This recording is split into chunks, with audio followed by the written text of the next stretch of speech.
Good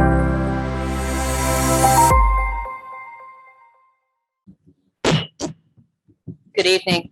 Welcome to the regularly scheduled meeting of the Jefferson County Board of Education on Monday, April 25th. And I understand tonight we're going to be able to do something that we haven't been able to do for over 2 years.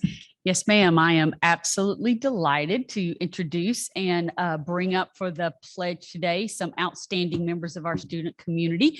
And I'd like to ask Miss Carrie Mahoney, the principal at South Jefferson, to bring up her outstanding Roadrunners here to lead us in the pledge.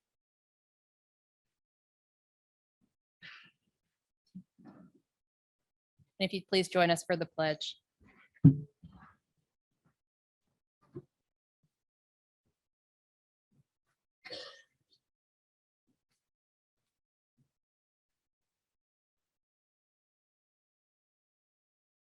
Allegiance to the flag of the United States of America and to the republic for which it stands, one nation, under God, indivisible, with liberty and justice for all.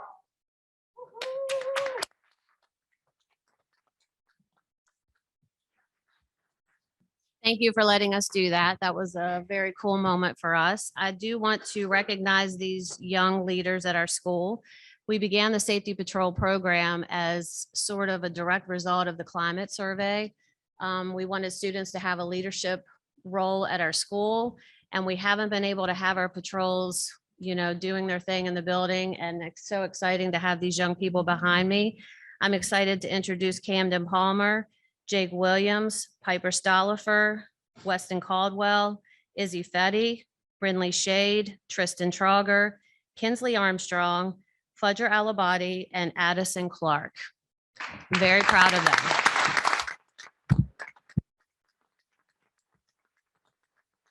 You might notice that we have an older 5th grade student at the end of our line here.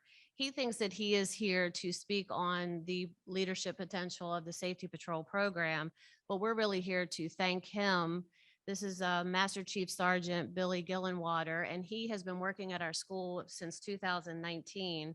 And one of the reasons why I asked him to be here is because he swears in our safety patrols, teaches them all about flag etiquette and the way that we honor our flag.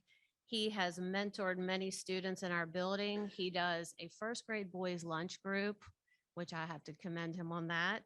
He is a mentor. He is an academic coach. He is teaching them sports. He has taught kids how to make birdhouses.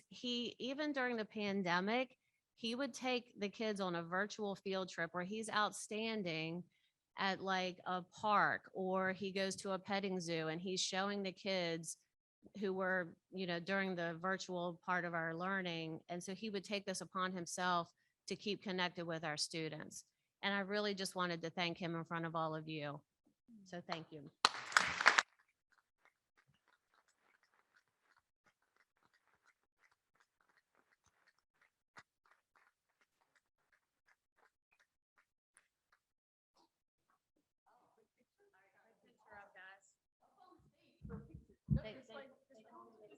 About being in front of people, but let's put you on the stage. If you're nervous about being in front of people, I'm here for you.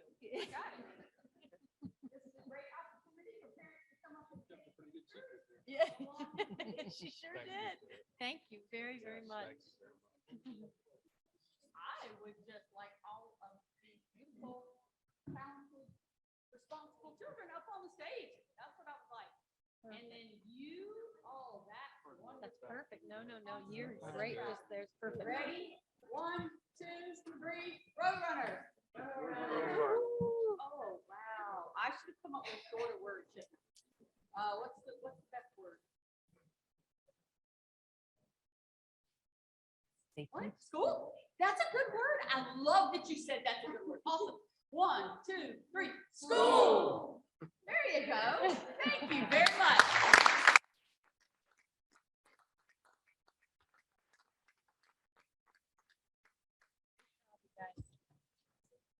Thank you. Well, thank you, Ms. Mahoney, and all of our friends, because they've been making me do that for the past 2 years plus. So it's nice to get a break. Thank you. Okay, next up, continuing the parade of awesomeness, we have we have Mr. Ken Cooper and our Camerata Chamber Choir. Some of you may recognize them. They're here to perform for the Board of Education this evening. And afterwards, Mr. Cooper can give you a little bit more information while they're sort of getting in formation. One, I wish I could say that like Beyonce. Come on, ladies, now let's get information. But they are here after having been awarded the Grand Champion Trophy for the overall top choir of the 2022 Martinsburg Festival competition. So we have some outstanding young folks here. So I am going to go sit and enjoy the performance with everyone else and turn the mic over.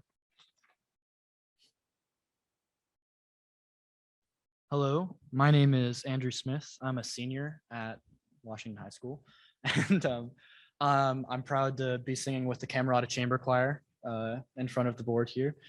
How Sweet the Moonlight takes its texts from Shakespeare's Merchant of Venice, Act 5, Scene 1. Here's a paraphrase of the text. The moonlight is beautiful as it shines on this bank.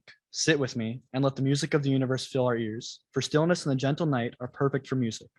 Look at the stars and see how the floor of heaven is inlaid with a mosaic or little spheres of bright gold. Stars and planets move in such perfect harmony that one may hear music in their movement.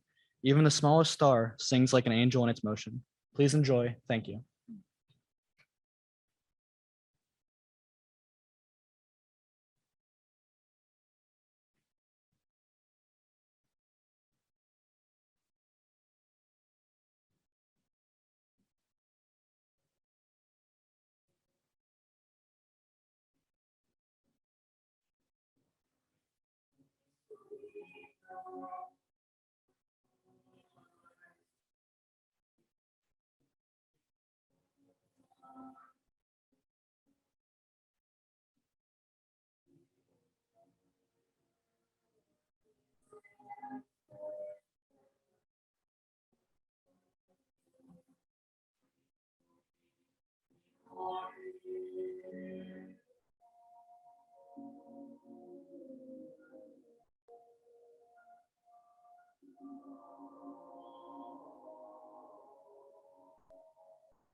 Absolutely a picture.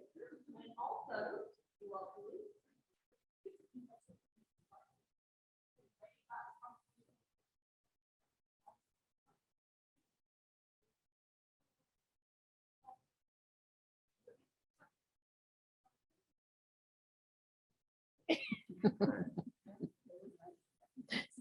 Hi, not much more to add to it than what Andrew said. We were very excited that we won grand champion this year at Martinsburg. So that's the highest trophy we could get. We were very pleased to win that. We've won it before, by the way. And I don't normally say this, but that's like about half of the choir. So it's spring now and the weather's here, and it's just hard to get people to come out to stuff. But I thought for that size that we had there, we had all the parts covered. So it was mostly one person on the parts, but we did a very good job. But thank you very much for inviting us. Thank you.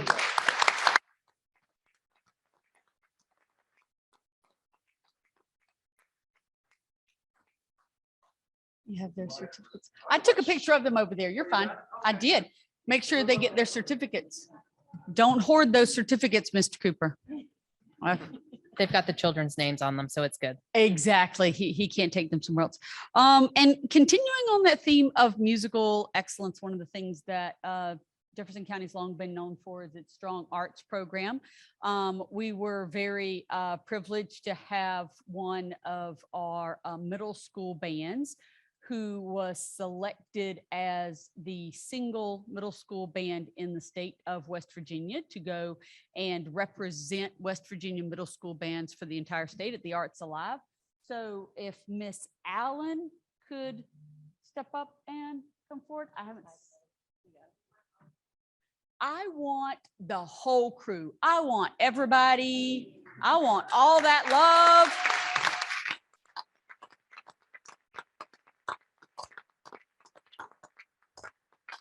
So in this particular case, I was very blessed in that I was able to go to the competition over in Berkeley and to see these kids perform. And it was incredibly impressive. And they not only performed and won that right, they also got a scholarship to be able to cover most of the trip down. We're covering the rest. These are outstanding young musicians who need that opportunity to shine. So I will turn it over to Miss Allen so that you can talk about it and introduce everyone. So here's one for everyone, whether they're. Yes, thank you guys so much for having us here tonight. So with the Arts Alive that we were invited to perform, I just submitted a recording of us playing and at the competition we did in February, and they liked us so much they wanted us to come down. And the cost of going to Charleston is rather high, so for performance. So I thank you for helping us cover the cost of our trip, and just thankful for the parents to help support it as well, and just having these awesome kids. We weren't allowed to have a jazz band last year. We couldn't have one. And the fact that we have been so successful this year after not having one through a whole pandemic is a whole year like that, and not being able to perform is really shows a lot for these kids and their work ethic. And I'm blessed to get to see them every day. It's a fun group.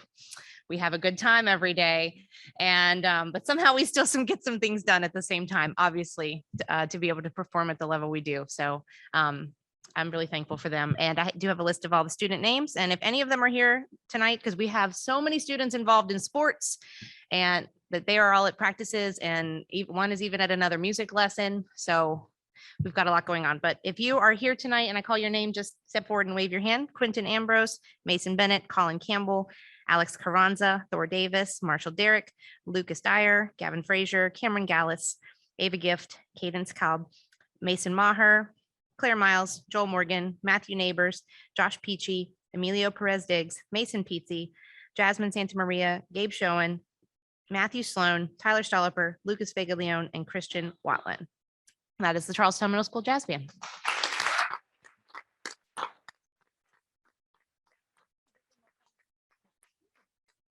awesome. This way, this way. We've got to put arrows, maybe directional arrows. Thank you so much.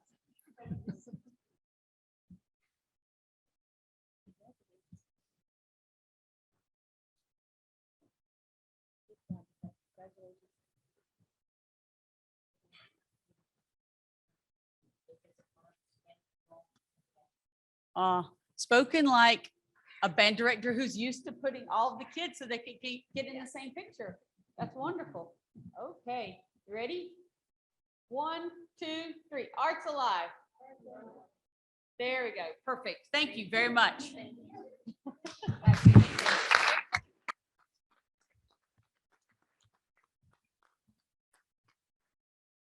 Okay.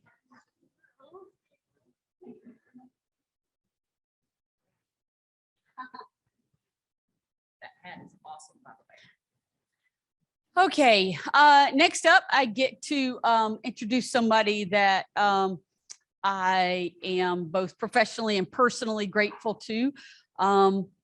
Actually, a former teacher of my own son's who I have some very fond memories of during the pandemic, him driving around to every single student in his class and delivering bags of manipulatives in order to work out fraction problems. Now, the fact that the manipulatives happened to be M&Ms was hugely popular in my class, in my home. But I would certainly like to welcome up to the stage Mr. Parker so that he could talk about the Eastern Region winners of our student video contest.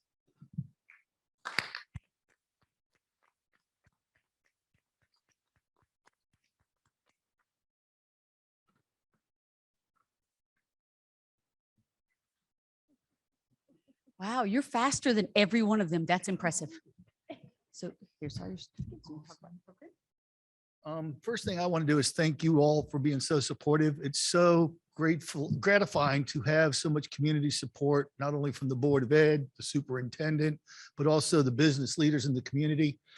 In particular, the West Virginia Manufacturing Association has gone above and beyond, getting grants and things from the Benedict Foundation, some others. But the biggest thing is the children that literally gave up their lunch, not gave up their lunch, but ate their lunch in my room for I don't know how many weeks. And this is the first time we've been able to really do it again since the pandemic started. So we're back on track to win every time. But it's because of these. I'd like them to introduce themselves really quickly, though. All right. Hi, I'm Kyler Shade. All right. Okay. I'm Alice Jenkins. I'm Hunter Brathwaite. I'm Kayla Bryce. I'm Audrey Fennell. I'm Katie Buscema. And the last thing I'm going to say is one of the best things I've seen in just a couple of months with these sixth graders is they were all so camera shy, and they actually put out a commercial that's going to be on West Virginia State's competition now because we won for the Eastern Panhandle. And now their commercial is going to go live across the whole state. So they've come a long way. I'm really proud of them. Thank you all so much. Thank you.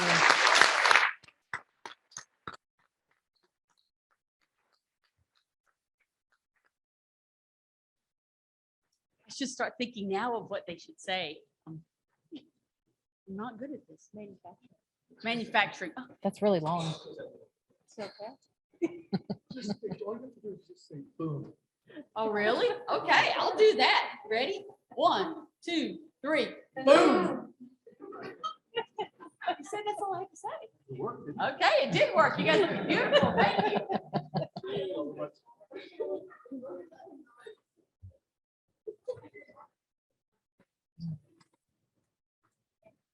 Okay, so from winning awards for musical talent to winning awards for videography and communication, we now are moving into some of our leadership roles, in particular, yet another familiar face for me.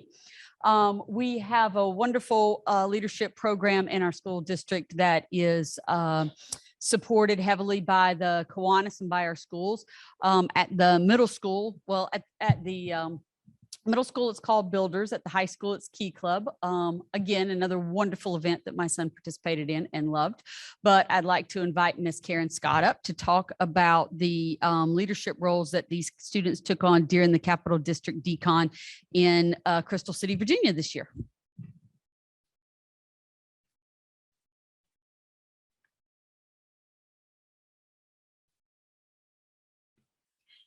Thank you, Dr. Gibson, and thank you, school board members.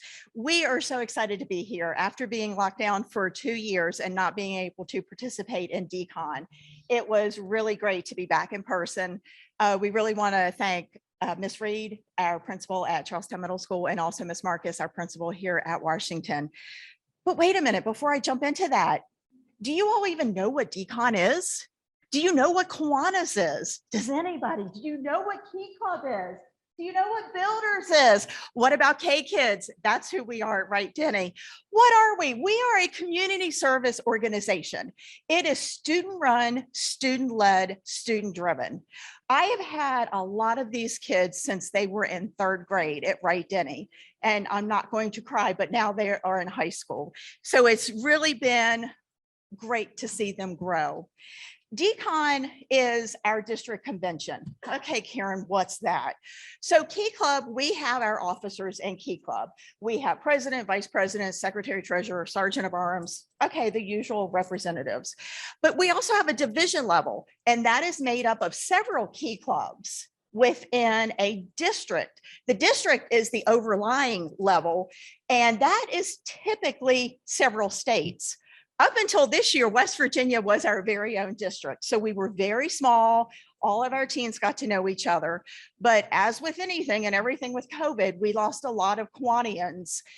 Not that they passed away, but they just stopped coming to meetings. And so we did not have enough members to justify us being our own district. So this year we were actually merged with the Capital District. So we are now part of Virginia, Maryland, Delaware, and DC. So we have gone from our own little section of West Virginians to this huge conglomerate. So we were invited to that district. So it was a lot of new traditions for us, a time to say goodbye to what we have treasured for so many years. So it's another reason to be super proud of these kids because they really stepped out of their comfort zone, going down to Arlington and Crystal City, staying at a fabulous hotel. We're not going to say which one got to be on the penthouse suites there, but yeah, 18th floor. So it was an experience. So we want to thank everybody for supporting us because I've got the best middle schoolers at Charlestown Middle School, and I have the best teenagers at Washington High School. So without further ado, and again, as the other ones have said, we are missing some tonight because everything seems to be going on tonight.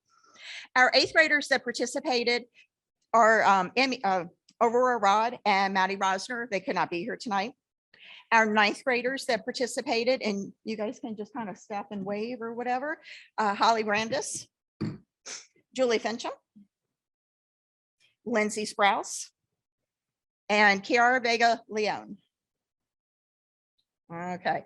Our 11th graders that participated this year, Xander Lamp and Virginia Slover. 2 seniors that could not be here tonight, and they both served on the West Virginia District Board. Hannah Weeks was our K-Family Chair, and Natalie Dietrichs was our Lieutenant Governor of our division. That leaves 2. So the one standing right beside of me, she has been with us since 3rd grade. She is one of our old guard. When we started K-Kids at Wright Denny, Kayla joined.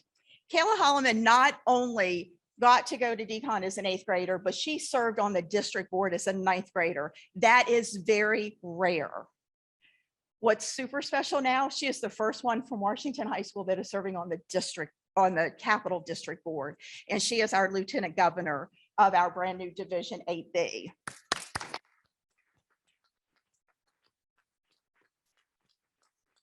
And the one down there, she knows I'm going to cry. So that's why she's down there. And I know everybody knows Anna Walter. So I don't even have to say anything about you, Anna. But Anna joined us when we started Builders. She was in 7th grade. And she was our very first president of Builders. She has now become our very last governor of West Virginia District. So super sad, super proud of her. Anna, you know I love you. If anybody wants to know more about Kiwanis, K-Kids, Builders, or Key Club, we are always taking new members. We would love to have you. Just as one more shout out, the Builders have their school board forum tomorrow night, put on by the middle school builders, and that will be zoomed live on our page. And we also have the Mom Extravaganza up on May 7th at Washington High School. So bring your moms and shop for them. Thank you, Dr. Gibson.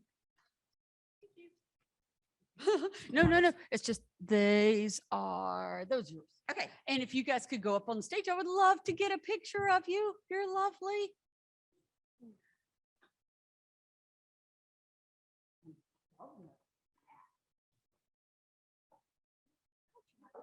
Didn't ding the bell and take me off the stage.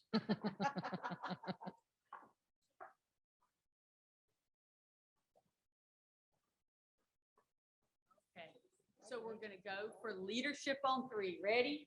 1, 2, 3. Leadership. Oh, wonderful. Thank you so much. Well done. Well done. Thank you for representing us so well.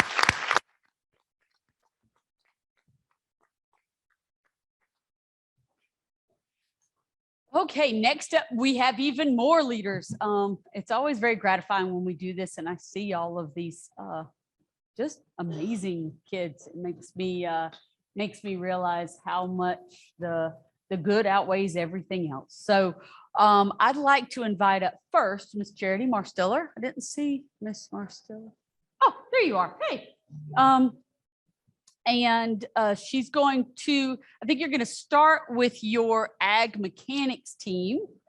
And I do have to confess that when I read the cover, I was like, ag mechanics, I don't know what that is. And I was in FFA, but I was in it for the jacket because they were so cool.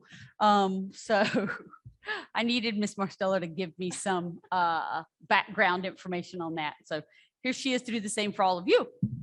Thank you. Oh, okay. Well, good evening. Thank you all for having us. And as some of the previous speakers have already said, we're just happy to be back in the swing of things after the past 2 years and getting to participate.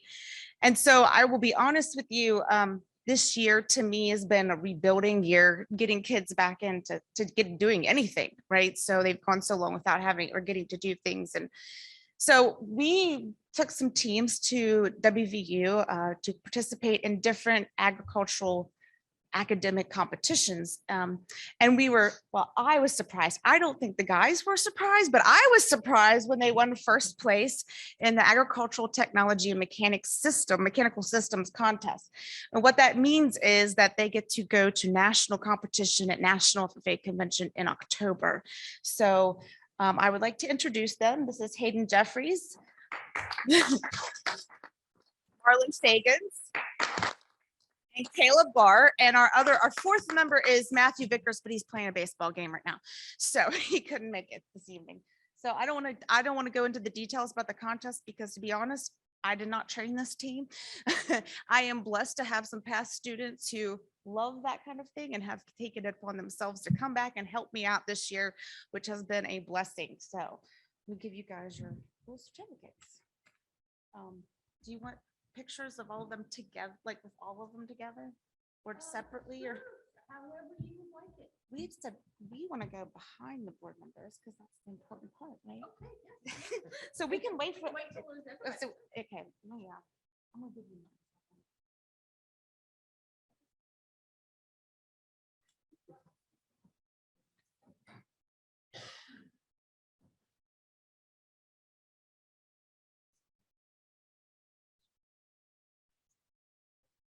I know, must want to come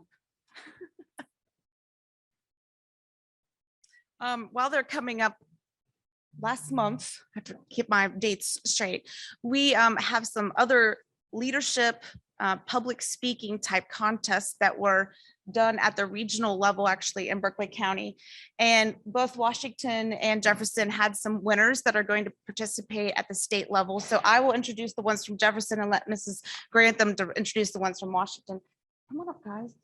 So this is a team of freshmen, and they were in a contest called Code of Chapter Conduct. And so basically what it is a miniature parliamentary procedure contest where they have to get up and make motions. And so they're learning the proper way to run a business meeting, which I believe is a really valuable skill to have for the rest of your life. So I am going to introduce them. They won first place. And as I said, they will be participating in the state contest, which is in July at our State of Faith Convention.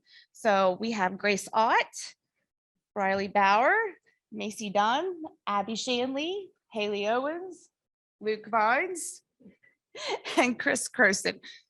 Congratulations, guys.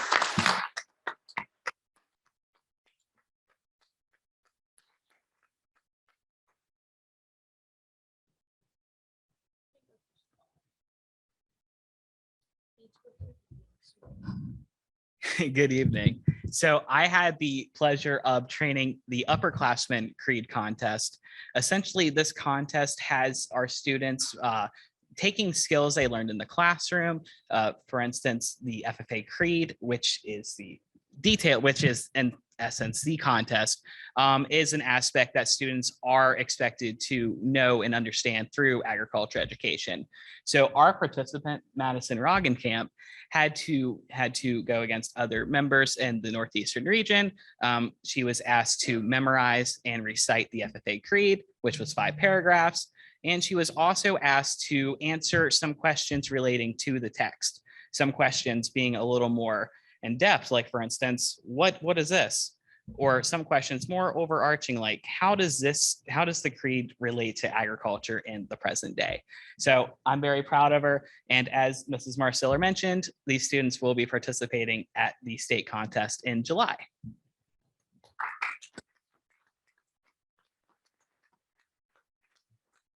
So I'm Caitlin Grantham. You guys all know me. And I'm here to talk a little bit about Ruby Plummer. So Ruby participated in the prepared public speaking contest.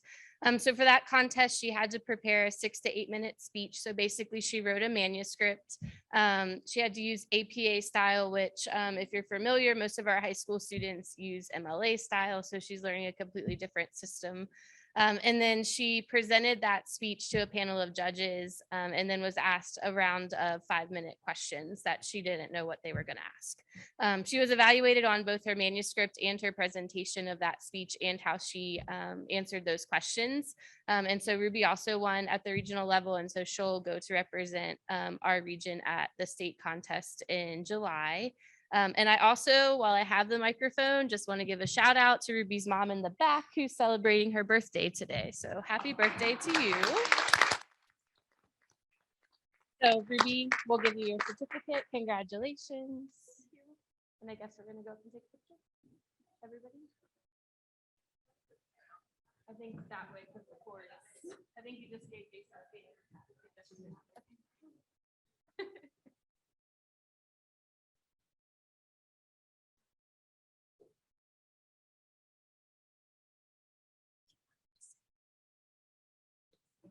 What do you want me to say?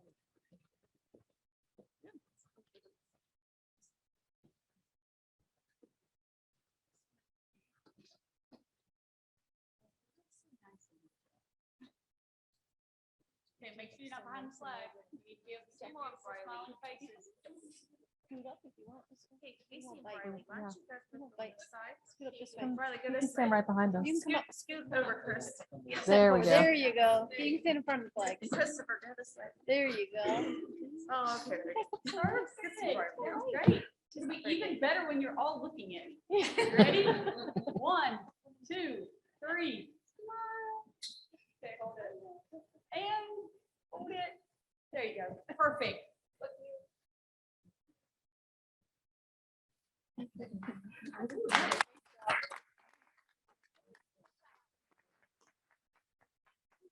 Thank you.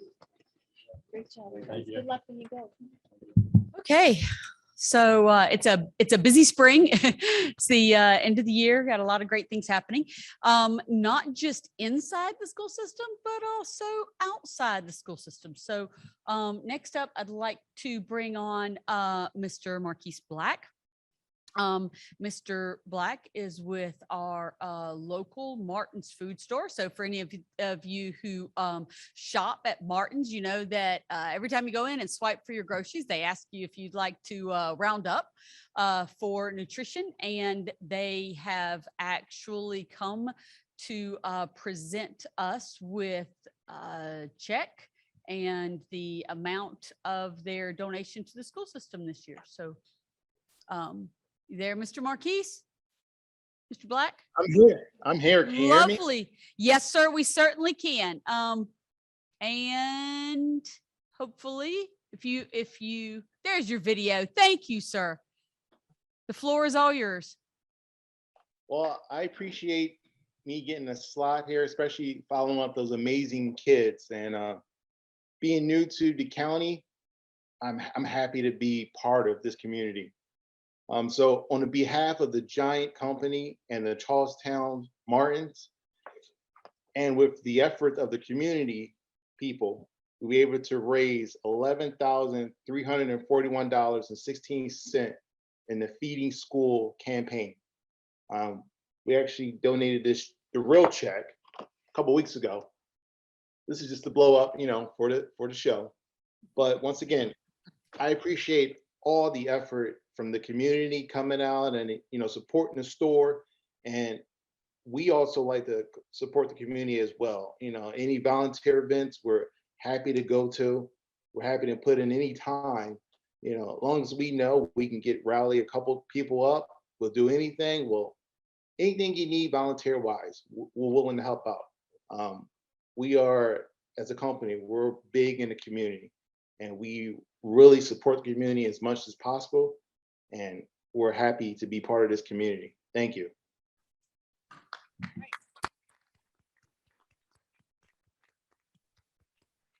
Thank you so very much for joining us, Mr. Black. We really appreciate it. And we really appreciate that monetary gift and the many hungry children that it will feed, make sure that they have good nutrition so they can get a good education and end with the results that you saw here earlier today. So thank you very much for being a great community partner. We really appreciate it. Thank you.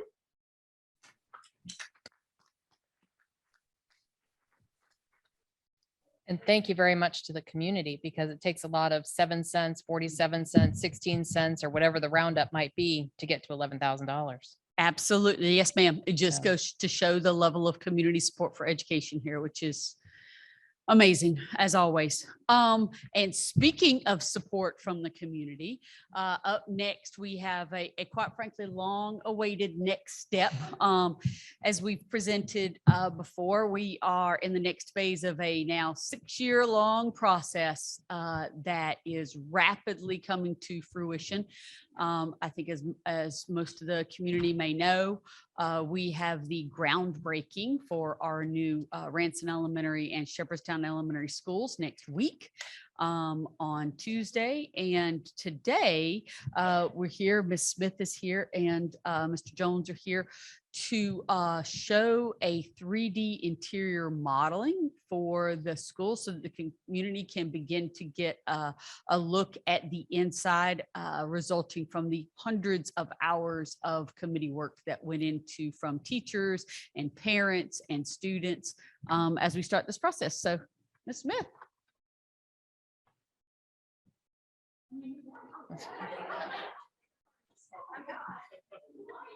That's all right. Earlier today, I was AKA. called Miss Ogden, so That's it's okay. all good. So we're very excited this evening to present the culmination of our design phase. And we're going to show off 3D walkthroughs of both schools, highlighting several areas of the schools. I'm going to introduce Principal Architect of ZMM, Randy Jones, and he will assist the walkthrough. I think it's pretty self-explanatory, but we'll let the walkthrough flow, and afterward he'll take any questions. So we're excited to get started. Enjoy. So we're going to start at Ransom Elementary School, and the video starts at the front door as you walk in. And as you walk into the lobby, you'll see the new Ransom Rockets logo that is on the wall. We'll have seating areas. We'll also have areas to display different school artwork and items like that. The main entrance leads directly into the media center, which is what you're seeing there. You will turn to the left and you will go down the hallway, and this is our cafeteria and gymnasium wing. At each of the ends of the hallways, that blue box there is representative of a mural that will be put in to kind of mark a final point for all the ends of the hallways. As we walk into the cafeteria, to the left, you'll see the stage, which will open either to the cafeteria or to the gymnasium. Large, bright, open area with the Ransom Rocket logo in there. All the colors were selected through a process where we had children involved, we had the faculty and staff involved. So we went through several iterations of those, same with the material selections. Red and gray and black are featured prominently with some additional colors. As you walk into the gymnasium, you'll see the beautiful hardwood floor there, the bleachers off to the left, all of our basketball goals, natural light coming into the gym, safety padding. This is a really nice gymnasium. It'll be greatly used, and the bleachers will push back so we can have additional room for just general day-to-day PE use. As we continue down the hallway, we will go back towards the library. We had meetings with several user groups about 3 weeks ago, and what you see in the library is mostly just a placeholder with bookshelves. That will be final. The design for that will be finalized, and we'll go back and meet with the librarians and the committees. So right now we just have bookcases and things in there, but it'll be a very bright open space. So again, a lot of glass that will open out onto some outdoor classroom spaces to the rear. As you leave the library, you can see back to the main entrance. The administration area will be on your left there. As we go down the hallway, we will head towards the academic areas and also the STEM lab. And I have to remember which direction we go here. We're going to go into a classroom. The restrooms are on the right there. Again, you'll see a mural that will be at the end of the hallway representing that red square. The school hasn't selected which murals they would like yet. But as you walk into a typical classroom, you'll see the Ransom Rocket seating nook there that is adjacent to some casework, magnetic wall boards, the large smart TV, cabinetry, sinks, laptop charging stations are there next to the door. So everything that a modern classroom would need for a 21st century school. And then we will head down the hallway again, and we will go into the, I believe it's a parent resource center. And here we have a display case, which goes toward the ends of the hallway for the STEM labs. And as we go into the parent resource center, this is a unique space to Ransom. We'll show you the STEM labs when we go to the Shepherdstown one. They're very similar. Ransom does have 2 STEM labs. And that kind of finalizes our tour of the interior for Ransom. So it takes about 7 hours for us to render these little walkthroughs. And I believe we rendered this about 5 times in the last week. If you find something that you've missed, like the wall pads on the gym, you have to go back and re-render it all over again. So we kept trying to get it to its form that we felt like would be a good representation of what the school would look like on the inside. You'll notice as we go to Shepherdstown, each school has a very unique identity and how they pick their school colors. The colors here are more muted and more in soft tones, some earth tones. Of course, they are now that they will be the Shepherdstown Black Bears, and we are showcasing different features of West Virginia. So a mural there would represent some of the features in West Virginia. Same concept, you'd walk into the main media area, and outside the media area will be developed into 3 or 4 different outdoor classroom areas. A lot of nice natural light coming in. And again, we will go back and meet with the librarian once we finalize the overall library design, but this gives you an idea of just the type of space that we have in there. As you leave the space, you'll see again the main entrance to the school. And I believe we're going to turn left on this one. Yes, that's correct. So you'll see one thing I'll point out is this large opening that we're going through. There's about 5 of these throughout the school. Those are double doors that will allow us to lock the school down into different zones. So the schools can be used in different ways after hours. The academic areas can be locked down and you can't have access to those. This is one of the STEM labs. And you'll notice the large glass overhead door, which will lead to an outdoor classroom. So this is going to be a really exciting and dynamic space. We have 1 at Shepherdstown. We have 2 at Ransom. 1 is intended for the other schools in the community to come and utilize. And then we will go into one of the academic wings and into a typical classroom. The restrooms are shown there to the right. We'll walk into one classroom. Very similar type layout. Although here we have more of, rather than the Ransom Rockets, we have what we call a nest area, which is an oblong shape that students can utilize for reading nooks and those types of things.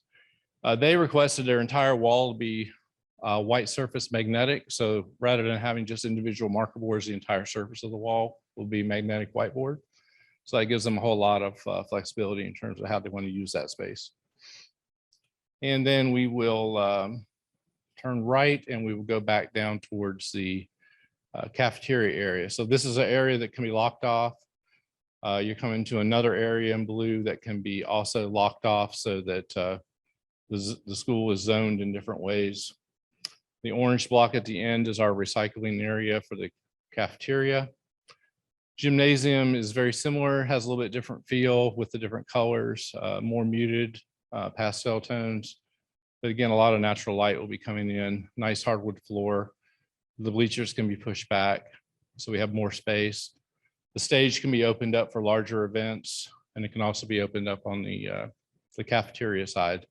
So it gives them a lot of functionality, a lot of flexibility in terms of how they use those spaces. And we'll leave there and we will head down the hallway and go to the cafeteria space. And you will pass another set of restrooms on the right. This will be our recycling area. And as we walk into the cafeteria, is again a more muted earth tone type color scheme, but it has its own personality, its own vibe. And so all of the spaces have a lot of really great natural light that can be brought in. All of the common areas were designed for 600 students. So if the school should ever be expanded, the cafeteria is the right size, the media center would be the right size, and the gymnasium would be the right size. So all we should have to do is just add additional classrooms in the future. And with all the housing being developed around, that may come sooner than we think. So do you all have any questions I can answer? Well, first of all, just thank you very much. Very well. This is very exciting for these children. They really deserve this. We've had a really good time. The students have had a lot of participation in this, and that has been, those meetings have been the most fun. They have truly been special. I don't see the tree slide though. Wasn't that part of the deal? The tree slide is actually something we're going to incorporate into the library as part of the book display cases. And we floated that idea by the librarians. They weren't quite sold on that, so we got to come back and show them some renderings on that. But it'll be a small slide. It'll be a relatively small. So. Well, I just remember that was the one thing that they asked for, and you know. Yep. So I imagine that would go into that main tall space there at the library. Okay.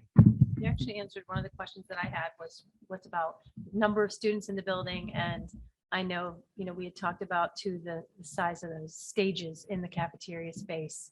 Are they big enough for everyone? And then the gymnasiums, will the gymnasiums house all of the students? Will we have to add bleachers later on? Do we have enough space for? We will have enough space in the gymnasium. We actually, we have to follow the SBA guidelines and policy 6200, but we actually added an additional 2,000 square feet into the gymnasium. So it's a really nice, large gymnasium. That's great. So, and that was done in both schools? Yes. Perfect.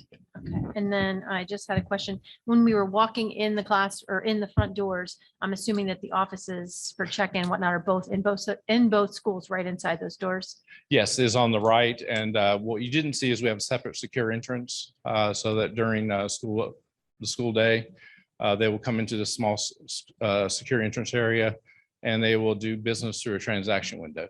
So they'll be kind of limited to that area without being able to wander around the rest of the school. And then, let's see, the last thing, the last two questions I had was about the awnings. Did we get those so that they're out away from the Yes. buildings and down? We you know, are as a- adding the bus canopies, the parent Yes. pickup and the bus canopies. Okay, and then the Yep. window washer. To make sure that somewhere So we in our do, budget, we have money for a window washer. what I would machine or some kind of recommend, and lift. the school may already have it, and I have to talk to Brandon, is like what we call a vertical lift. Mhm. And the Yes. vertical lift go through a standard set of 6-foot doors. Okay, And then that can be used to change light bulbs and wash Right. windows and that type of okay. thing. Yeah, I was gonna say, I'm pretty sure we need that for 1,000 other uses in the county anyway, Yeah. but yeah, Yeah. that would be good to take care of Yeah. that. Okay, perfect. Thank you very Thank you. much. Any other questions? Yeah. Yes, ma'am. You didn't mention art room, music room, and I'm curious, I'm hoping there's teachers now. Yes, so we have teachers, we call them teacher workrooms with restrooms that are on each of the academic wings for the teachers. We also have teacher restrooms in the administrative area. We have a separate music classroom and a separate art room as well. So those are- Last time when we talked about those art and music rooms and we talked about the special education rooms, did we look at maybe moving those, or I mean, we were We looking at ended flipping up it? not moving with those. We circled back and we looked at why we did that. And there were some relationships there with that special ed liked how that arrangement was working. Okay, as And so long as we special ed didn't did change approve that, but Okay. yeah. I was just worried about the sensory issues Right. with the sound, but as Yeah. long as, or if it's soundproof, the music room. What the sound, as far as soundproofing goes, so the exterior walls and even some of the interior walls are made out of insulated concrete forms, which are like the giant foam Legos you put together, and then you pour that full of concrete. Okay, So the walls will be incredibly quiet and incredibly energy efficient. So you'll get a double benefit with that. So thank you. A little better than the glass block walls. a little bit better than that. Yeah. Thank you. If Thank have you any very other questions, much. just let me know. All right.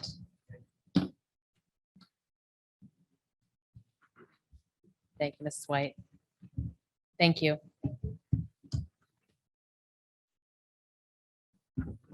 Okay, so speaking of special education, as you know, we have been working towards a fairly large process this year in speaking with members of the school community and parents regarding our special education program. And Mr. Wink and his team have worked very hard to gather information and start looking at some overarching ideas and structural ideas that they have for special education that they think will result in improved outcomes for our students. And he's here along with several members of the crew community team to present some of those to you.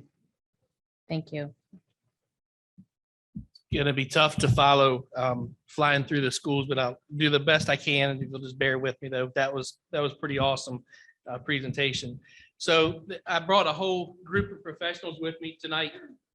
And we'll start here on this end. Erica Fisher works alongside of me at the board office as lead IEP consultant for secondary schools. Next to her is Nicole Reed, interim principal at Charlestown Middle School. Beth Saunders teaches at TA Lowry. Christy Horning is lead IEP consultant for elementary, secondary, pre-K, K. She basically keeps me in check, thank goodness. Kathy Dingus is beside of her, pre-K IEP consultant. Jill Pangle is also elementary at the board office. And we have Shelly Spitzer. I'm sure most of you remember her. She came out tonight to support us. Behind her is Mr. Walters, principal at Wright Denny at intermediate, and then Kristen Martin, principal at TA Lowry. So I want to thank these people for coming out tonight. I know that a lot of these parents are involved in sports. Their children have sports. I'm hoping that they didn't miss too many tonight. I'm going to go as quickly as we can because I think one parent, I'm not going to say who, left their children at home but they're in good hands, right, Ms. Spitzer? They're in good hands, so they'll be okay. So again, I just want to thank you for allowing me to come tonight to speak to you about where we are in the special education. You good? Thanks. Special education programs. So next slide. So when I began this journey almost 6 months ago, one of the first conversations I had was with Mr. Banks and Dr. Gibson Learn. And one of the things that they said was, you need to listen. You need to listen to what the people in the trenches are saying, because they are going to lead you to a better program. And it's been a lot of listening for 6 months. And if you know me, you know it's hard for me to listen. But I've gained a lot from the people sitting behind me, as well as many, many other people that are in the school system. And this is just a brief overview of who we have listened to, how we have listened to them, and how we continue to take their feedback and really build the plan that you have tonight and that you're going to be reviewing for the next couple of weeks as well. So I don't want you to think that this is something that we sat at the central office and developed. It was definitely the work of the people that are doing it every single day. Next slide, Mr. Johnson. So this is really the heart of what our program is about. This is really the heart of what Jefferson County Schools is about. At the very center of our pod has to be students. And when the students are at the center, then we build out from there. The next thing that we build out to is that we look at the needs of our students. What do the needs of those students tell us that we need to do a better job at forming? And then we start talking about the measurements for those needs of the students. And then finally, we look at the programs that are going to support the measurements that you're going to see tonight for the needs of the students. And then lastly, we come in and we start looking at resources. At the very end of the night, when everything is all said and done, we come back and we say, what do we need to make this happen? We don't start at the center of resources. We don't start at the center of people and work the way out. We start at the center with our students being a number one. This is where we are currently.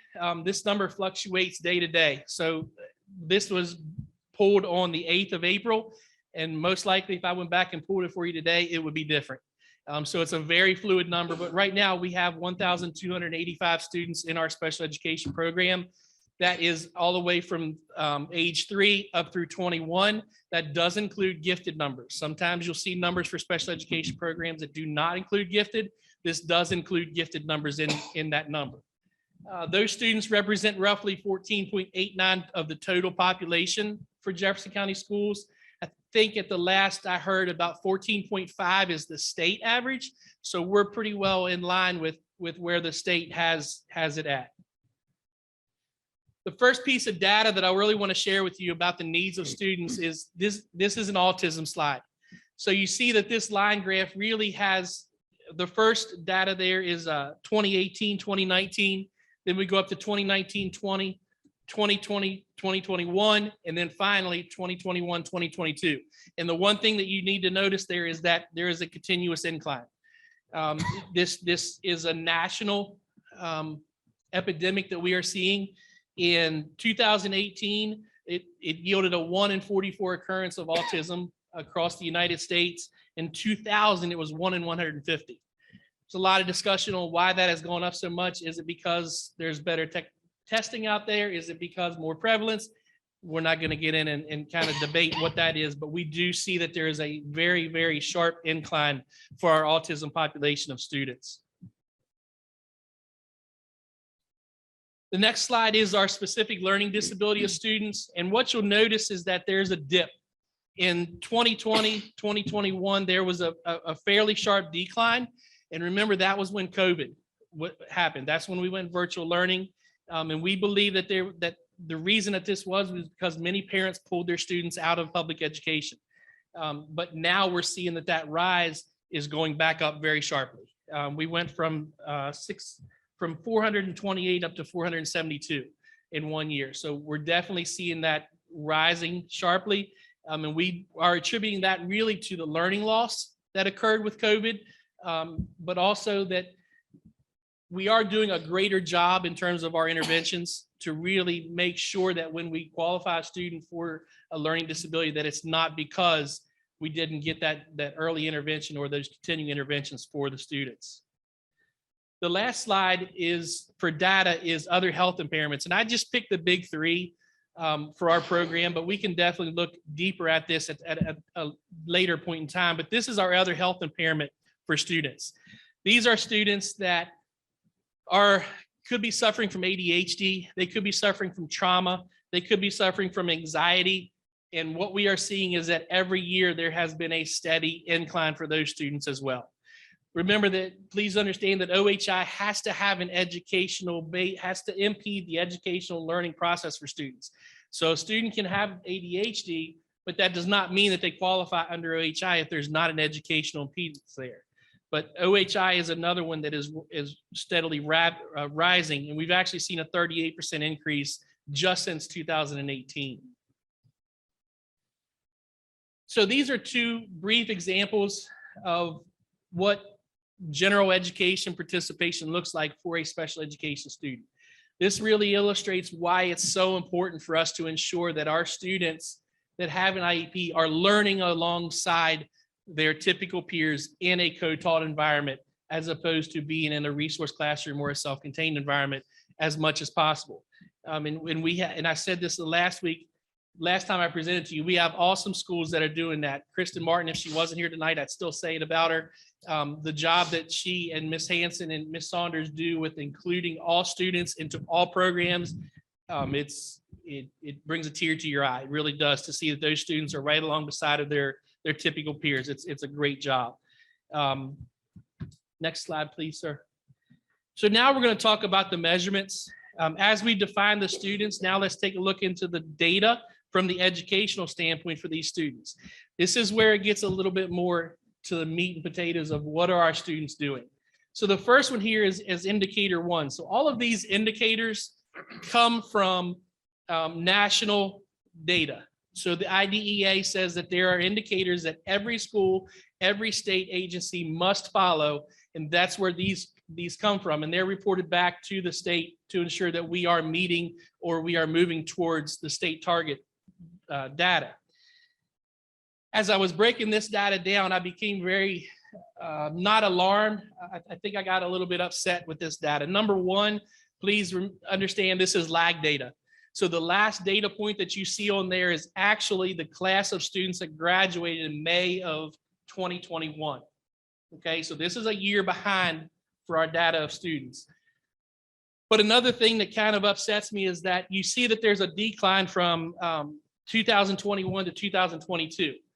As I talked to the state level folks down there, what they told me is that that dip is attributed to a recalculation of data. So that dip is really not indicative necessarily of what our students are doing here, because what they did was this year of 2020, 2021, they said if you are awarded an alternative diploma, you count the same as a dropout. You did not get a standard diploma, so you're not going to count in the numerator, so to speak, which is, that's not good. So it's not totally apples to apples there when you look at that decline, but we do believe that there are some things that we can do to help bring that up, and Ms. Fisher is going to talk about that a little bit later on. Indicator 2 is our percentage of students with IEPs that drop out of school. From 2017 to 2021, we have seen a 9.32 increase in our dropout percentage. That is extremely alarming to everyone. That when I met with Dr. Gibson about this, that was very, very alarming to her as well. Some things that we know or believe is that when a student gets or passes the high set, which is the old GED, as some of us remember it as the GED, when they pass the high set, that does not count into our percentage. That still counts against us. Also, that we're looking at the attendance factors from COVID, that students just lost meaningful connection to student learning. So that's why we believe that we've seen this increase in our dropout percentage. 5A is when IEPs are built, the program automatically calculates how many minutes those students are with their typical peers. And you'll see that this has leveled and then it started to go back up. So this is actually current year information, but this is the number of students or the percentage of students who are with their typical peers 80% or more. So that's the LRE 0 that you might have heard about. That's when they are with them for 80%. So we see that we are going up, But until we get that as high as we can get it, we're not going to be satisfied, and the team behind me is not going to be satisfied. The next one is our pre-K, and I'm telling you all, I'm sharing all this data with you because it's what the presenters behind me are going to talk about as well. So this is a pre-K data point. And one of the things that you'll notice in this pre-K data point is that there was a very sharp decline. This is current year as well. This was pulled in December of 2021. And again, breaking down this data with my team as well as the State Department, what we have figured out is that that decline is due to the increase in the number of students who have a speech-only IEP. So our 3-year-olds that have came in that do not qualify for pre-K because they are not developmentally delayed, they still have an IEP for speech only. Now, you would think that that would count for us, but remember the calculations that we have here, it does not, it counts against us. So, and again, we can talk about that a little bit more, but I don't want to belabor the point, but a lot of that is due to the speech students that are coming in with the maladaptive behaviors that they're seeing as well. The next slide is, I'm going to turn it over to my friends that are behind me. I hope they're still my friends when we're done here tonight. But the first one is Focus Area 1. I'm going to bring up Ms. Horning and Shelly Spitzer, and they're going to talk about Focus Area 1. Good evening. So prior to the 2021 school year, our department took a reflective look at our ADA compliance report. And one of the things that we found was the need for a structured literacy program for our students with specific learning disabilities, and more so the need for the Orton-Gillingham approach to reading instruction. So we developed a partnership and contracted with Dr. Bauman, the late Dr. Bauman, and Bauman Educational Industries to provide that training to our staff. So in the spring of 2021, we had our first cohort of teachers, which consisted of myself and 29 other participants within special education department and some sprinkling of coaches and interventionists. And what we were provided was a 60-hour intensive course in the Orton-Gillingham approach to reading. And as we went through that course, participants went back to their home schools and they started talking about what we were learning, and the buzz really started to generate within our schools. How do I get involved in this? Are we going to have another training? This sounds, awesome.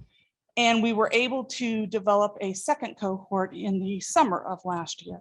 So another 30 teachers were trained. And again, it included general education staff and special education staff.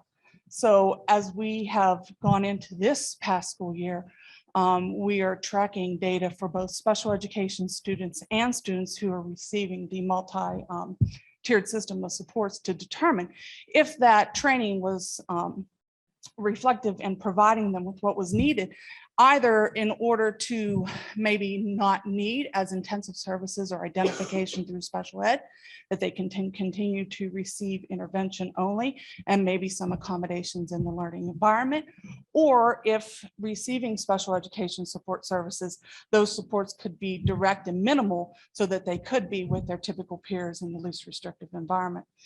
Moving on to this year, we have now partnered with the C&I department, and we are offering 2 additional cohorts of training this summer, one in June and one in July. And our target area is our K-2 teachers. So by targeting our K-2 teachers, we are going to hit the ground running when we see that students are struggling readers and really be able to provide great instructional methods and instruction to those students so that hopefully the outcomes that we see are much better than what we currently have now.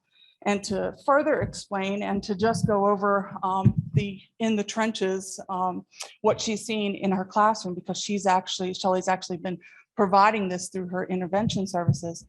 Shelly Spitzer, so she can definitely tell you the excitement that her students are coming into the lessons with and what she's seeing as far as some of the data just coming from her instruction this year.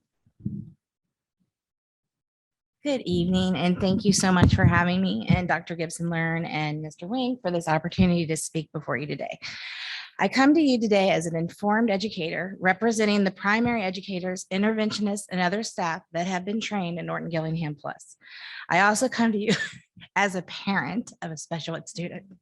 So I got to tell you this story. I thought I was going to cry, but I am. So, where's Mr. Walter? So Mr. Walter has my lovely little fifth grader student. He's a special ed student. Some days he has to ride the bus to Wright Denny from Page Jackson. And he came in my room and he goes, Mom, he just walked right in. And part of the big Norton Gillingham Plus is that you have these multifaceted tools in your room.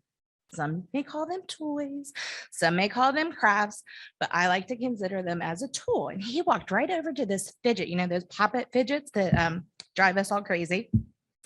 Well, he immediately didn't recognize it as a toy. He said, Mom, that's a tool, right? He said, you're using this to teach syllables and sounds to your students. I said, yeah, that's exactly what I'm doing. So the impact of this program that it's having on the students in this county is just phenomenal. And the variety of the hands-on tools that may be confused is actually assisting with the multi-sensory component of the program. So obviously passionate about this. So here are my thoughts about this. My students walk in excited every day. I mean, it could just be because I'm phenomenal, but I personally think it's this program because they're actually, for the first time in their lives, having success. They come in, they're feeling successful. They know that they're readers now, right? So if we're having this much success in intervention, that is definitely going to decrease the need for special education in our classrooms. So I want to just thank you for that, because as an educator with 24 years experience, I've always been supportive of early intervention. But this intervention in particular is so effective because it's explicit and it's systematic. And I'm thankful for being trained in the spring of 2021. I know I told Christy, like every time I saw her, thank you so much. I know I told, Dr. Gibson, thank you so much. This has just been exactly what I needed to confirm and validate my beliefs as early interventionist is so important. So here are the facts for Page Jackson. So I've been able to put this in place all school year, thanks to Mrs. Schaefer, our principal. She found value in this. She saw me coming back from every training excited. After every Wednesday time, on Thursday morning, we made time, we talked about what I learned. And I just told her over and over and over again, every lesson that I learned, I taught her so that we could kind of work together to incorporate this in our school for this year. So in October 2021, we disaggregated the data from the PALS Fall Benchmark and STAR Early Literacy Benchmark.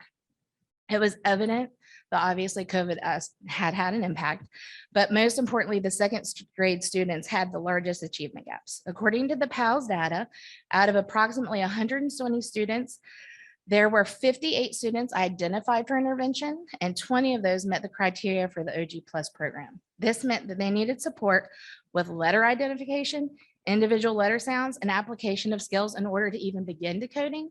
So they're not reading at all. That was 20 students. So using the model, I met with these kids 3 times a week for 30 times a day. And then the same was applied to first grade a little bit later down the road, because first grade was in a similar boat. 48 of 112 students did not meet that fall benchmark. More alarming was that 15 of those 48 needed also this intensive intervention. So I was able to meet with those students along with our special educator teacher, and we prescribed kind of what the minimum is that OG recognizes is important, 3 times a week for 30 minutes. And my conclusion was glaring. This program is closing the gaps, and it's directly impacting students meeting the criteria for identification for the specific learning disabilities.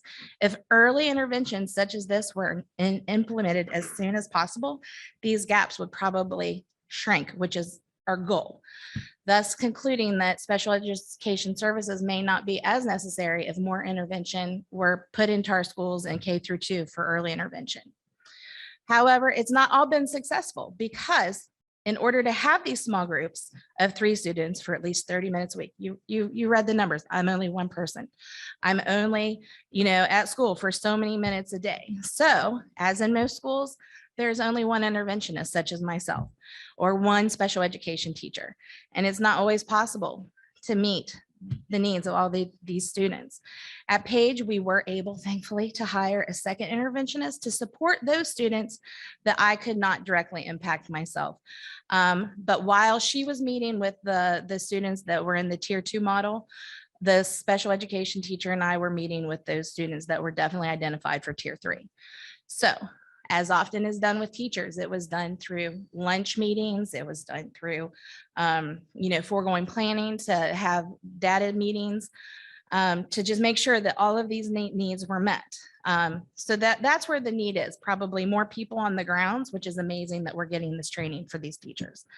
However, the success of this is really going to rely on progress monitoring consistency. So evaluating the data, tailoring the instruction to meet the needs of these students. And all of these things are going to help us to have a better program. But in that, there's time needed to be built into the schedule. So this is kind of my little blip. I love this program. It's really impacted me personally and professionally. And I would just like to thank everyone for the opportunity, and also for my administration for believing in its value, and for this board and our superintendent for also believing in the value of it. Thank you.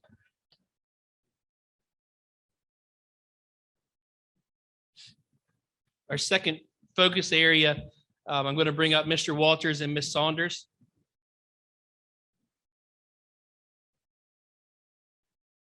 Hi there. Good evening. I have been asked to kind of give you a little bit of a snapshot of what I do as a special educator at TA Lowry. I teach one of two of our severe profound programs at TA. Some of the things that we do, we don't have an IEP coordinator that comes to our building on a regular basis. So right now we have two long-term subs, one in our moderate mental impairment program, kindergarten through second grade, and one in our moderate mental impairment program, third grade through fifth grade. So some of the things that I have been asked to kind of help with is some of those administrative duties, helping them schedule their services because of the multiple grade levels that they have in one classroom. They are self-contained classrooms, helping them, with their schedules, because as the IEP changes, so does their schedule. Mentoring both of them whenever they need help with overall issues in the classroom. Some other things that I've done is I'm the administrative designee for IEP meetings, which means that can be across the building, whether that's in one of our multi-cap programs or whether it's in one of the moderate programs or the severe profound program. What that means is I might be just listening and answering some questions, paperwork questions, or I might be running the meeting depending on what kind of meeting it is. Some other things that I do is I send out the WEVIS report to make sure that timelines are met and timelines are kept. Provide paperwork to ensure that the correct paperwork is being completed for a variety of different IEP meetings and sometimes a SAT meeting. I have been proofreading some of the IEPs for our long-term subs to make sure that we've checked all the boxes, make sure everything's written correctly. Assisted with completing the progress reports. Progress reports are not, when you only do it, every few weeks, it's can be a little bit confusing whenever you get to that point for a long-term sub. Some other things that we're doing, explaining the IEP services. The two long-term subs that we have had, they have been long-term subs in our building before. They are wonderful. They're very open to taking suggestions. But when it comes to actually implementing a 21-page document, that is, holds up in the, federal court, you want to make sure that you're following all the guidelines and policies. The other thing that I have been asked to do is to provide some emergency behavioral support for some of our students when administration is busy or unavailable. What happens with that is, we might have a student who hasn't been in school before and they want to change classes because they're going from their English class out to music class and they don't want to go. So they're in the hallway, they might be crying, they might be upset. If Mrs. Martin, Mrs. Higley is not available, then they call me to kind of come in and help with some of those students. The other thing that has been different this year for us is that we had the unexpected death of my coworker, Marilyn Heinowski. She was the other PMI teacher, or the profound mental impairment teacher, next door to us. And since then, we've not been able to get a long-term sub for her, or to someone to take that classroom. So we've collapsed that classroom down into one, which took my caseload from 4 students to 8 students on my roster. With the 2 mental impairment, or the moderate mental impairment programs we have 11 students between those 2 programs. So that kind of gives you a little bit of an idea of how many students we're looking at that have a moderate to severe to profound mental impairment, as well as, you know, multiple disabilities. So those are some of the administrative tasks that I take on. The other thing is, as far as the classroom role goes, is that our curriculum is a little bit different. We have what we call the unique curriculum, and it is an online program. And there are online trainings that we do. Christy Horning supports us in anything that we need with that. But it is online, and we do use it, you know, daily. So that is something that our academic coach is not necessarily familiar with. You know, some of the other special ed teachers in our building are not familiar with. So again, that's something that I've been using for the last, we'll say, several years. Yeah, several years. So again, it's one more thing that, you know, that I kind of help with there. So getting some support with, you know, helping with the curriculum, because the curriculum is aligned with our state standards. So that is how we teach English and math and science and social studies to our students who have significant disabilities. Some other things might be gathering the materials and brainstorming what kind of materials we can use or substitute for different things. You know, our classrooms are not the ones that you can pick up some flashcards and say, show me the letter A. We might need the ones that have the sandpaper on it so they can feel it. Or we might have the student that is tactile defensive and says, no, I'm not touching the sandpaper. I want the green ones. So there's lots of just brainstorming things of each student that we look at. The other thing that we're working on, and that I'm supporting our long-term subs on, is the dynamic learning map. That is the alternate assessment, or the state standardized test for students who are getting that alternate diploma. So that's a little bit, well, trying, I guess. We're in that testing window now, so we're kind of working together to get through that. We look at behavioral support. Our students in the moderate program and the severe profound program, they have lots of behaviors, and a lot of those behaviors come down to a lack of communication, lack of understanding of what we're asking them to do. So before we can use the unique curriculum in order to teach them, then we need to be able to get them to sit at the table with us, or we need to be able to get them to sit for a few minutes with us. And some of those behavioral supports are things that our long-term subs may or may not have had training in, or we may or not provide that training at the beginning of the year for. Another thing that we do is we provide some social emotional support for the students, and I put staff in there because we all need that support to make sure we make it through the day. Some other issues are, you know, feeding instruction. That is not something that comes with, you know, your long-term subs sometimes. Our feeding instruction, our concerns, you know, they range from the sensitivity, feeding sensitivity, aversions to food, chewing, swallowing, self-feeding issues. Some of our kids can eat with a spoon, but they can't eat with a fork. You know, how do we teach some of those skills? Transportation support, providing the contact information for the transportation services, for field trip accommodations. Requesting a field trip is kind of easy, but you know, whenever you have to look at all of our students, and if I have 2 students that are going on that field trip, you need to ask me what kind of services they have. Do I need to have a wheelchair? Do I need to have extra staff? Do I need to have a car seat, a harness? So those are things that we make sure that we're working on. And it also is based on what their IEP says. So we always have to kind of revert back. Some instructional support that we're looking at with some of our long-term subs and some of our veteran teachers as well, because I forget as well, is the differentiated instruction for the individuals, but also not only for the individuals, but also for the different diagnoses. Instructional practices, they're different for, kids who have a mental impairment versus kids who have autism versus, kids who have motor limitations. And then you have the children who may have more than one of those diagnoses. So looking at, all of the different aspects of it. Our moderate mental impairment program, it kind of goes in waves. Several years, we might have students who have one diagnosis, but then we have several years like we're kind of moving into now that have more than one. And it does affect their day, it affects their behavior, it affects their IEP, it affects their instruction.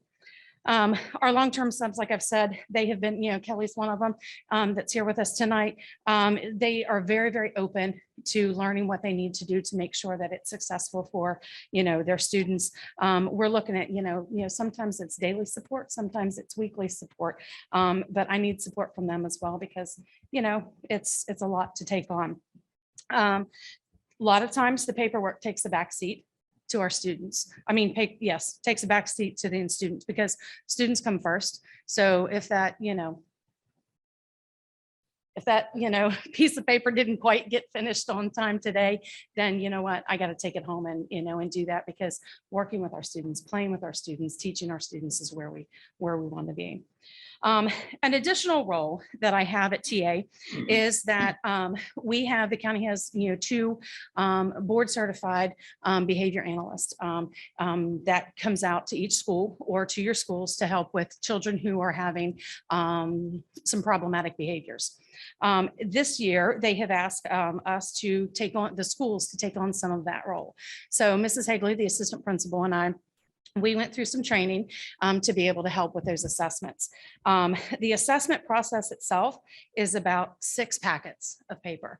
There's student interviews, there's parent interviews, there are teacher interviews, there's data that needs to be collected, there's the list just goes on. So part of what I've done in addition to this, all of the other things that we've mentioned is I've been asked to sit on SAT meetings, IEP meetings of students that are not necessarily on my caseload, but are in our building. To talk about whether or not we need a functional behavior assessment and whether they might need a behavior intervention plan, which is not different, but it's in addition to the classroom behavior management that's already occurring. Let's see. So after we pass out all of those packets, we get those back. Once we get those back, then we upload that information in. And then between Ms. Hendricks and Ms. Hagley and myself, we enter that into the assessment, and then we determine if they need an intervention plan. We create that intervention plan, and then we have another meeting. So it's quite a long process, but to kind of give you a little bit of an idea, since we started doing this in October, TA Lowry has completed 24 functional behavior assessments. 14 of those behavior assessments have been in the pre-K to 2nd grade level. That's a huge amount for our younger kids, and then 10 of them between 3 and 5. But that's kind of what I do in a nutshell, and it's a lot. I was asked to kind of help support our long-term subs 2 years ago when we had 1 for half a year. Last year, we had 1 for the entire year. This year, we have 2 for the entire year. So it's quite a lot. And the paperwork is done before school, after school. I'm there at 7:30. I leave at 5. And then I have to do it on the weekends if I don't get it done. So that's what we do. Thank you very much.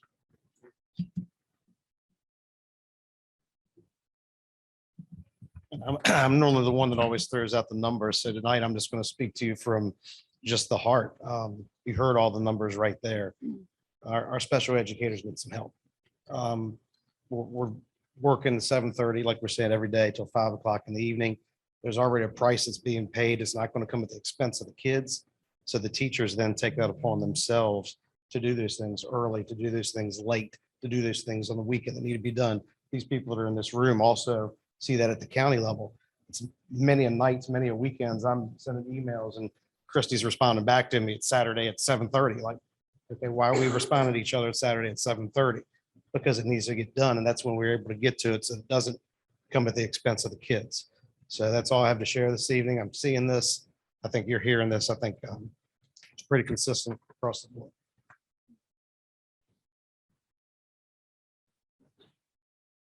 Our third focus area is going to be by Mrs. Reed. Good evening. And before I start on focus area 3, I just want to jump in with what Mr. Walters said. At Charlestown, we have a very large number of long-term subs in special ed, and our very few 4 certified special ed teachers kind of pick up the slack and make sure that, the paperwork aspect gets handled when we're not working with the kids. But yeah, they definitely need some additional help. Focus area 3, Mr. Wing talked about earlier, was the intensity of increased behaviors that we're seeing with students who are diagnosed or have under the classification of OHI with medical diagnosis of anxiety, depression, PTSD, different forms of trauma. A few years ago, there was a need in the county in the elementary schools for a trauma-based classroom, and that was at Justwood Elementary, where they developed the NEST.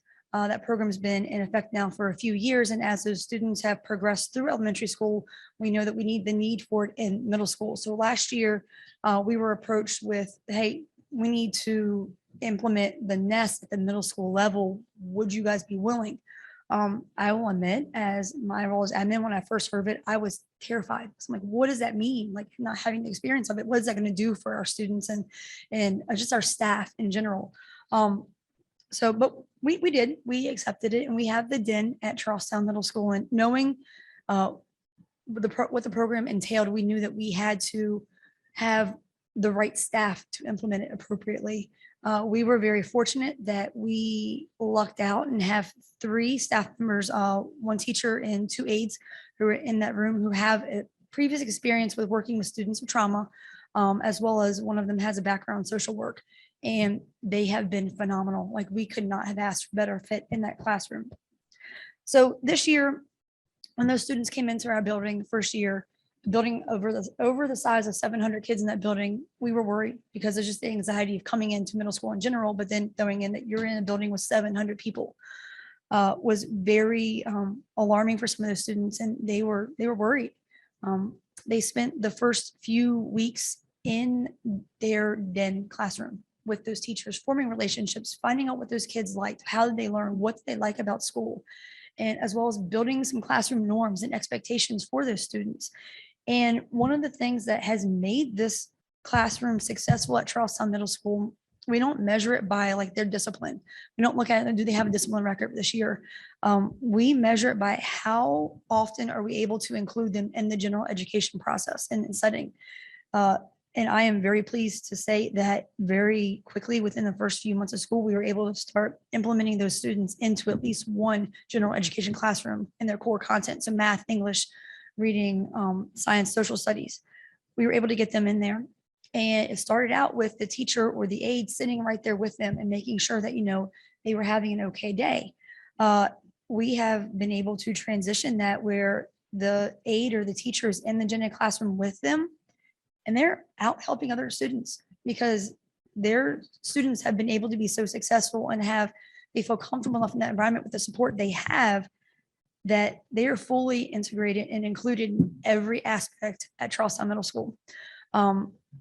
What our teachers, I asked them, why have you been so successful?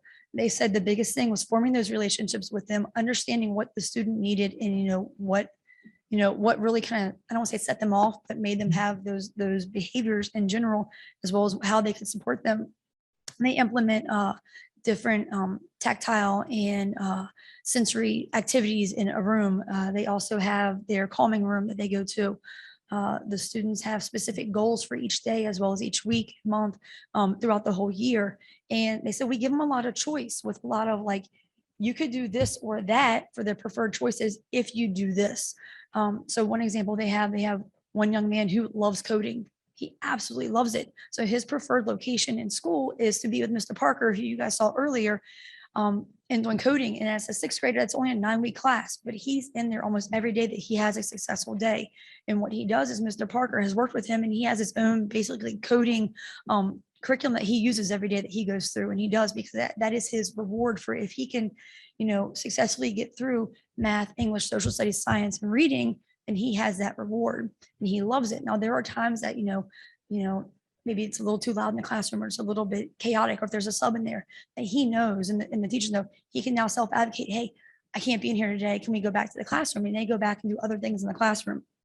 I said the consistency they've been able to have with these students has been the biggest key for them.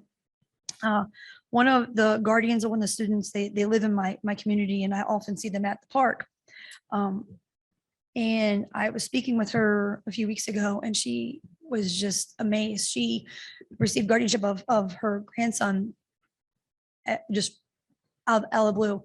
And she said he's never liked school. In fact, the student, when he started with us, only came to school for half a day because he just couldn't do it. He couldn't make it the whole day. He now he's with us the entire day. Absolutely loves it. He loves coming to school. He's excited. His grandmother is thrilled because without the implementation success of this program, most likely he would be placed outside of Jefferson County schools in different placement.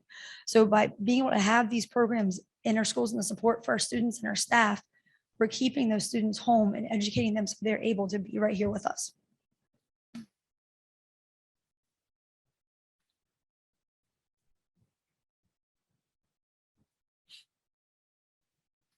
Okay, so focus area 4 is based on the need for our student population of students who have been identified as having an autism spectrum disorder. This is the #1 rising disability nationwide. As Mr. Winks spoke earlier, I actually started the autism program in the county in 1995. And at that time, it was a 1 in 200 ratio of students being identified. And to see it where it is today is just, #1, it's heartbreaking to know that that many students are being identified and have the needs that they do. But one of the things that we see across the county is, again, with our instructional staff being long-term subs and not being certified autism teachers. So the majority of the teachers that we have in the county currently are not trained autism teachers. So as the needs have arose this year, what I have found to be most beneficial for those teachers and students and other staff is when they have called for support for me to be able to go out there and to embed myself in the classroom and actually work with the students and model the instructional techniques needed for the teachers to learn from myself, and then to coach them as I keep coming back out and working with them. It's not a one and done situation where I can provide an overview of a training. I can speak to them about, here are some things that work best, but actually seeing me in the classroom working alongside the students and learning from what works and what doesn't, and then having those conversations is what's been most beneficial to the teachers. It's just hard, as we've talked about, I'm one person to be able to go out and stretch across programmatic levels of programming that starts at, our elementaries all the way up through our high schools. So as we have the greatest of intention of providing continuity of service to all students with autism across the county, we do have a need to look at how we are going to support our students and our teachers who, if not certified, need that model and that instructional coaching. Two more focus areas. Focus area number 5 is All right, so I think I get the hardest topic. I'll just put that out there first. So what we're kind of looking at, of course, is the graduation rate. And so when we kind of look at this, we break it down into 3 categories. So the alternate diploma, what we talked about. And so we have looked at that, and that's why they came, Mr. Wink came in front of you guys at the last board meeting and kind of showed different courses that we needed to add, because we wanted to prepare these kids, although they weren't able to get a regular high school diploma, right? We want to make sure that they're as prepared as possible when they leave us to whatever they go into. So we looked at daily living skills and career, as many career skills as we can get with these students, however we need to reach them. So, and then also the social skills aspect of it. So we want to make that more robust. Our second category is the students that age out. So they would not graduate with either diploma. And typically what I saw this year is it was maybe a kid moving in from another state that doesn't have the alternate diploma. So it's how do you capture those kids when you only have a certain amount of time to get all of the credits required? So, we have to kind of brainstorm with that of what that looks like.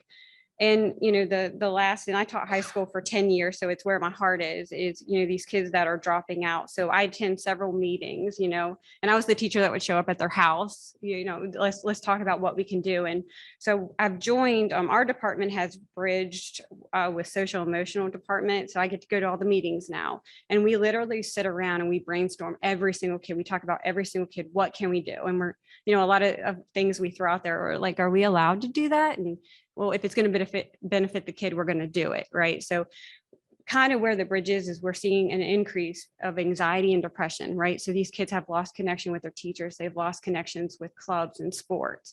So they just simply will not come to school. They simply will not come to school. And it's kind of, so what we're trying to build is, going back and looking at the kids that did drop out.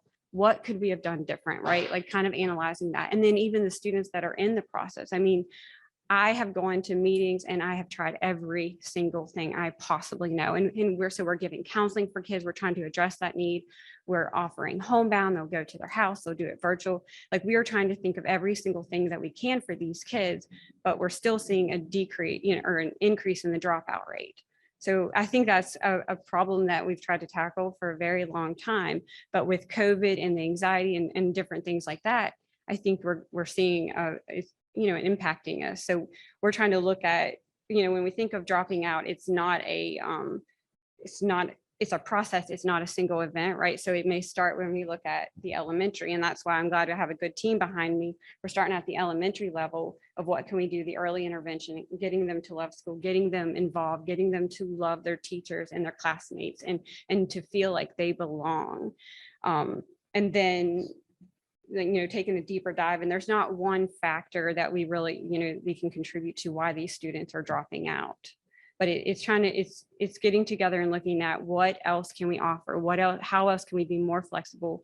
What other option can we offer schooling? Because just saying come to school, you need to graduate, that's not meeting them where they are. Our final one is with Ms. Martin.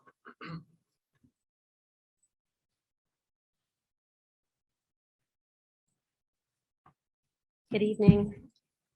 Thank you for having all of us. I'd like to thank my teacher, Beth Saunders, and thank you, Kelly, for being here as well. I want to talk to you about our youngest population, our preschool students. Universal pre-K and our special, well, let me back up. TA Lowry has two preschool programs, Universal pre-K and our special needs pre-K. To qualify for our special needs pre-K, students have to have a developmental delay in two areas, or they could have a vision impairment, or they could have a hearing impairment. Our preschool students who have developmental delays do require more support with routines and expected behaviors. And again, they can attend either the universal or the special needs pre-K. Certainly, it's no secret that they've had different experiences than our older students. If you think our second graders started school in the 2019-2020 school year. So if you look at those students pre-pandemic times, they had access to consistent daycare. Those students had access to consistent birth to 3 services, to consistent outside therapies if they received occupational therapy or physical therapy or speech therapy, and also access to preschool in-person programs prior to the 2020-2021 school year.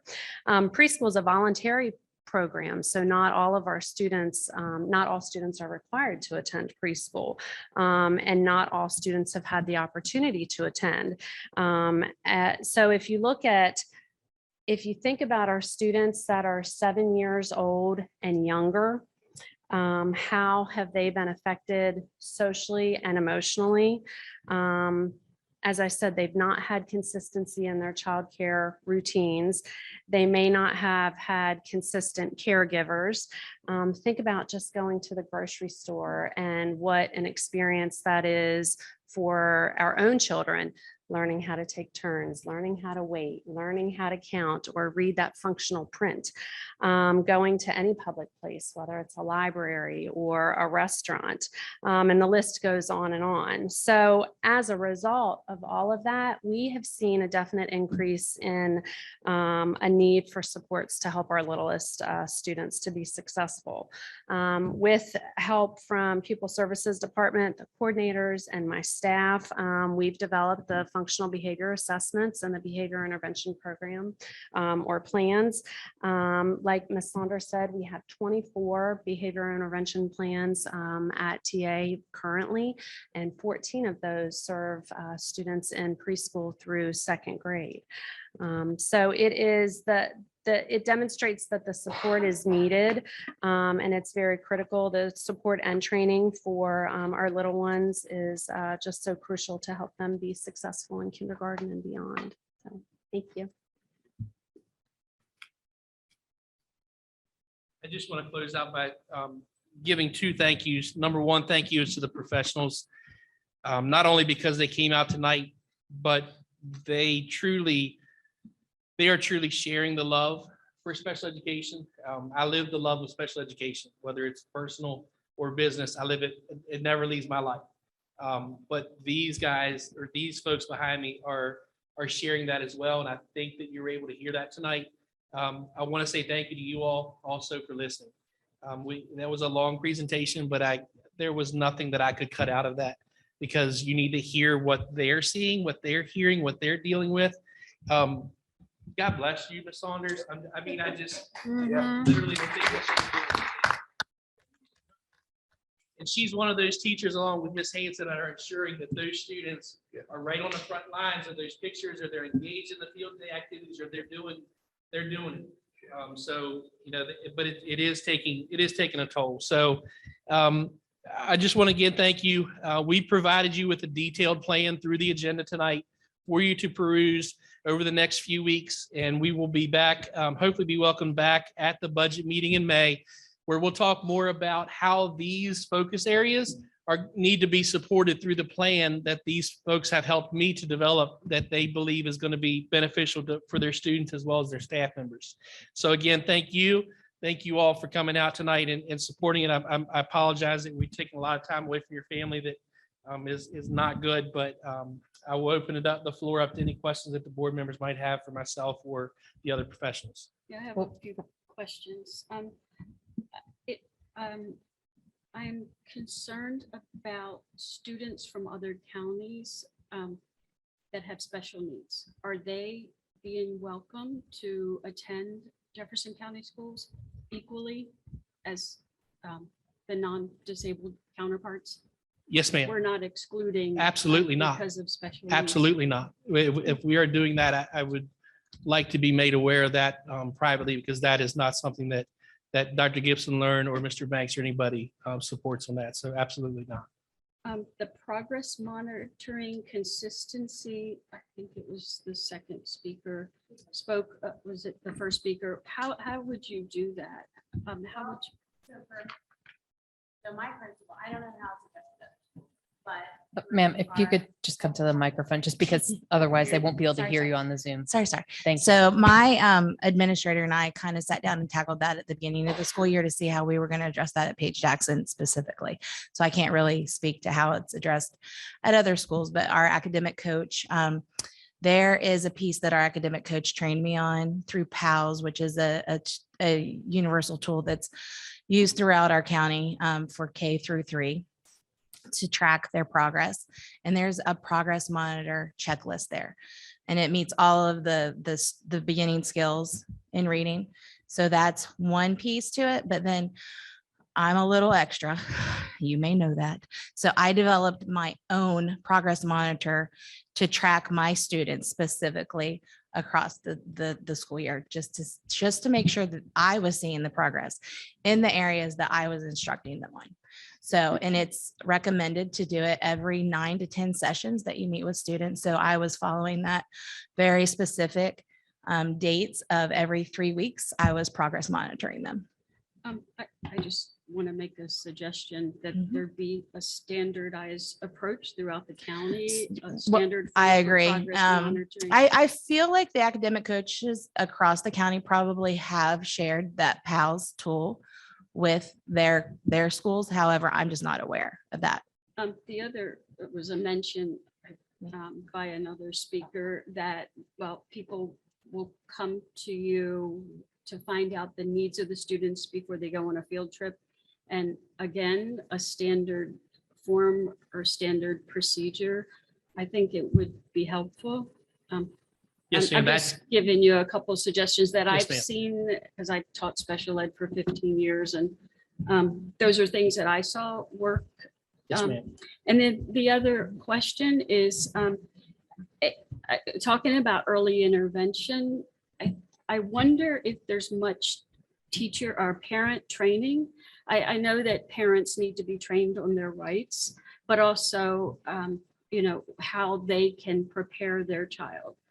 And I just feel like if we could invest a little bit more in parent education and involvement. And then I have 2 more things to say. Okay, do you want me to address that one or no? You can. I don't want to take up Okay. all the time. I mean, the only thing I will say about that is that we have hired a new parent education resource coordinator, a new perk that will be coming on board in August. And I think that what you're going to see out of Mrs. Kern, who's coming on board, is going to be phenomenal things for our parents. She is one that lives and breathes and loves special education as much as anybody that's sitting behind me. So I think, we were unfortunate that our perk this year left mid-year, but I think you're going to see just that advocacy for those parents over the next school year. The other thing is, personally, I would like to make a motion to give the special ed teachers that write IEPs an additional at least $50 per IEP, because it's just like the doctor when he writes a prescription. It takes the time, and as the speaker said, you have to take that work home because most of your day is spent with students. And I'd also like to make a motion that we give special ed teachers a $10,000 stipend, certified special ed teachers a $10,000 stipend to attract certified special ed teachers. So I don't know if I'm allowed to make that motion, but somebody could second that. We yield the floor can't. on that one. We Okay. can't make that motion Well, because it's not on the it's out agenda. there. Well, no, and actually the whole purpose of this presentation and the reason for putting it up is to give people time to look at all of the work that they've done and then to give your ideas and to give your suggestions and to have those discussions. And then those are being incorporated into the budget presentation that you'll get in May, which will then also be out for several weeks for you to be able to contemplate, for the public to be able to see. So no, we're not asking for anything right now. There's no vote today, so there's no motion, there's no movement. It's simply a discussion so that you see and have a very in-depth view of the level of need that's here. And quite frankly, the enormous amount of time and effort that's gone into developing a clear, thoughtful, engaged plan that the people who have to do the work know. So there is currently and just for the folks who might be watching this, there is currently a pay differential for special education teachers of special education and mathematics. It is, however, only 3 pay grades and could certainly, I would advocate for all of our teachers to get Clearly additional not funds. Working for special ed, so. Yes, I ma'am, think we could do absolutely. Something extra just for the county. So maybe put that in your proposal. Okay, so I want to, can I make a statement? Not a question. I just want to say as a board member, as a parent, as a community member, I just want to say thank you because look, I'm getting a little misty up here because what you just laid out in all those focus areas, and I've been so impressed this last couple of times we've heard this, is so needed. And I want to tell all of you all in this wonderful team that your labor is not in vain, and that like you are actually putting in time that not getting paid to do it, to do this for all students. And somebody always told me, we don't make excuses, we make adjustments. You all have made adjustments after adjustment, undermanned, underfunded, but yet you're putting your best foot forward to get the job done. And I really just want to commend you on tonight on the work that's being done. I know you get a lot of flack in the community everywhere about what we're doing for our special need kids and special education, but I really just want y'all to stay strong as you continue to lay out this plan going forward. I think Dr. Joy has some great ideas, great heart and passion about what we're trying to do. And I believe everybody that's supporting this wants to do what we can to support, but you all are cutting your teeth. You're behind the scenes making it happen. And I just want y'all to know that I believe there's something coming out of this, and I'm just excited to see where it's going. So I want y'all to stay full steam ahead with this. And I just want to just push you and commend you. Thank you on behalf of the community and parents on tonight. Thank y'all so much. Mr. Flanagan, you and I not had this conversation 20 years ago. Oh, we're old pals around this topic. In early intervention. Yes. Key. The more money we put into it the earlier, the less we're going to spend later. I have one question. What can we do during the summertime to help these long-term subs? Well, There's something we can do to work with them during the summertime and possibly pay them to come and gain more skills. So this young lady doesn't have to put as much time. I think it's dependent upon the long-term subs staying in those positions, or are those positions going to be able to be fulfilled with certified people? There's a lot of movement in special ed. We've talked about perhaps developing a boot camp that we can work and concentrate a certain amount of time towards, honing in and developing skills. But, like I said, Mr. Osborne, some of it truly is observing those practices in place. You can hear and you can go to a training and you can hear, hey, here's how you do this, or here's what's a best practice for this. But then taking that away and going into the classroom and seeing it unfold when you've got Johnny exhibiting this behavior or Sally not being able to do this, but I've got to combine them both in a group and teach reading. How do I do that? Mind blown. So until they see people who come in like Miss Saunders, thank goodness she does what she does, because that's what's helping our teachers right now, is having people who are trained and who have the knowledge to go in and work with them, be those models and be those coaches, and have us be able to come back out and back out again and back out again. It's just that, finding those certain people like Miss Saunders and others who are able to do that is limited, and everybody is stretched thin for what we're being asked to do. Even us at the county level, we all hold a caseload. We have a caseload of students that we write IEPs for. We're going in, and myself included, we're handling meetings and writing IEPs for long-term substitutes for vacancy positions that we have. It's just right now, due to some of the effects of COVID, we're struggling a little bit with that. But that's how we learn as well. We are. Coming back, letting us try something, coming back and reteaching. And that's how our generation learns best. My last thing is maybe if we're able to get more special ed teachers, if we would take some of the administrative load off of it and let them be special ed teachers. I think you'll see some of that in the plan that we've developed. And we do have a focus on the instructional piece. I like to say we're only as good as our core. And so as we work together with providing not only our special education teachers the robust training that's needed to provide that quality instruction to them, working alongside our general ed partners, so that we're hitting those kids at that early age that you and I have talked about so many times, that maybe the need for special education services down the line doesn't have to be as extensive and intensive as it is, because we've done some of the grunt work at the level when they're coming in as kindergartners, first graders. Thank you for your support. In addition to what Ms. Horning had just said, and to doing some things in training over the summer, for me, the biggest part of what makes me be able to do all of this is my support staff. my service personnel in my classroom. We work together as a team. I have trained them to what we need to do, what we need, to do to get the day through.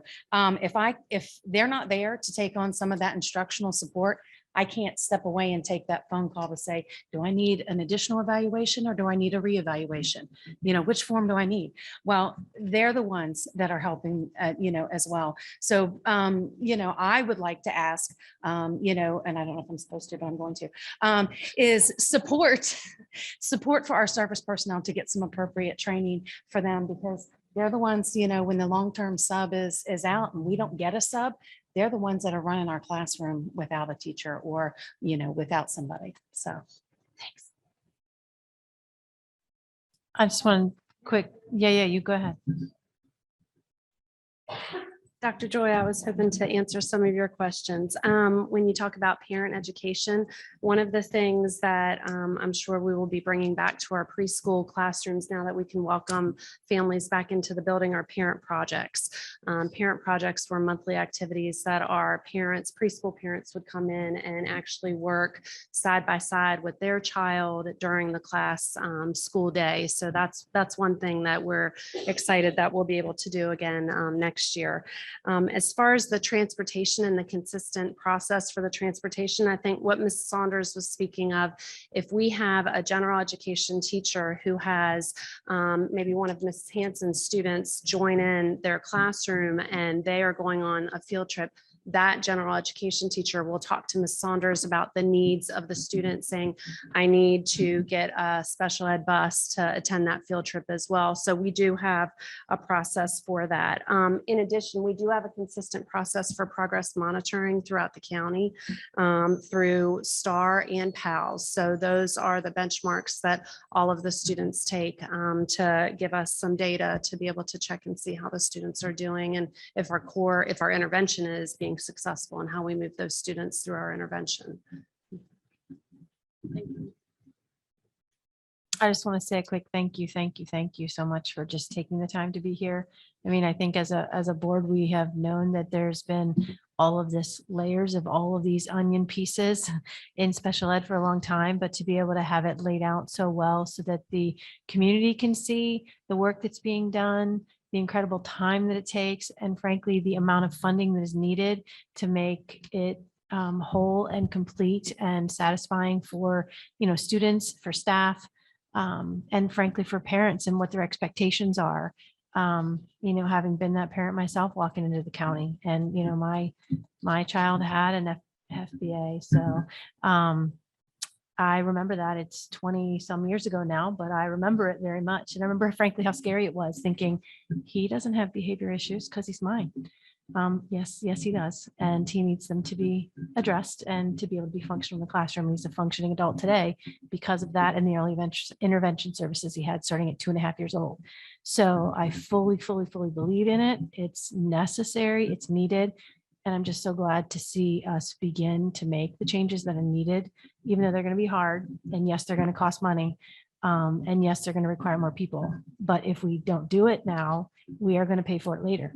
And most of all, the person who's going to pay for it the most is that child and those families, as well as all of you sitting in front of us with more and more time and more hours just keep spinning wheels, because what we've done has not worked anywhere in the country, frankly. And so we need to do something different. And I'm really just thankful that you're even taking a look at it and for all the years and hours you've already put into it. I know Miss Horning.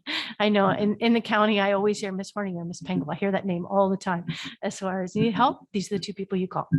Okay. I've heard that a long time. So thank you very much for everything that's being done. Mr. Wink, you should be very proud of your team and everything that you've done. What they are doing, and each one of the teams that's at the board off. I think Christy wrote 5 IEPs today for long-term subs that are day-to-day. I'm very proud of them, but I also try to check them. And I'm not a good checker myself, but I try to check them and say, I need you to take time off. I need you to just decompress. But everybody that's leaving right now is all student first. Like the rest of the population of teachers. So I can't say enough positive about the group that I work with. I know I drive them very crazy, but they're awesome people to work with. Well, even though you're driving them crazy, the information that you provided in your plans and everything, it's extremely detailed, extremely impressive, and you should be extremely proud. Thank you. And you guys just made the perfect school board meeting because we started out recognizing student successes. Then we had community successes through the Martins program.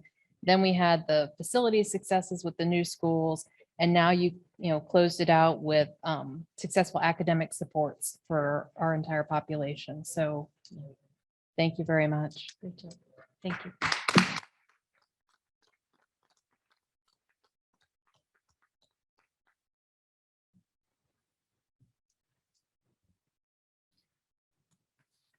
All right, that's going to be a hard act to follow, but Mrs. White, next we have the Deputy Superintendent of Operations update. Good evening. For my first update, the West Virginia Department of Education offers USDA grants for equipment. As you've heard me speak about before, we received 3 equipment grants last year, and we'll be putting equipment in the Blue Ridge Elementary kitchen over the summer.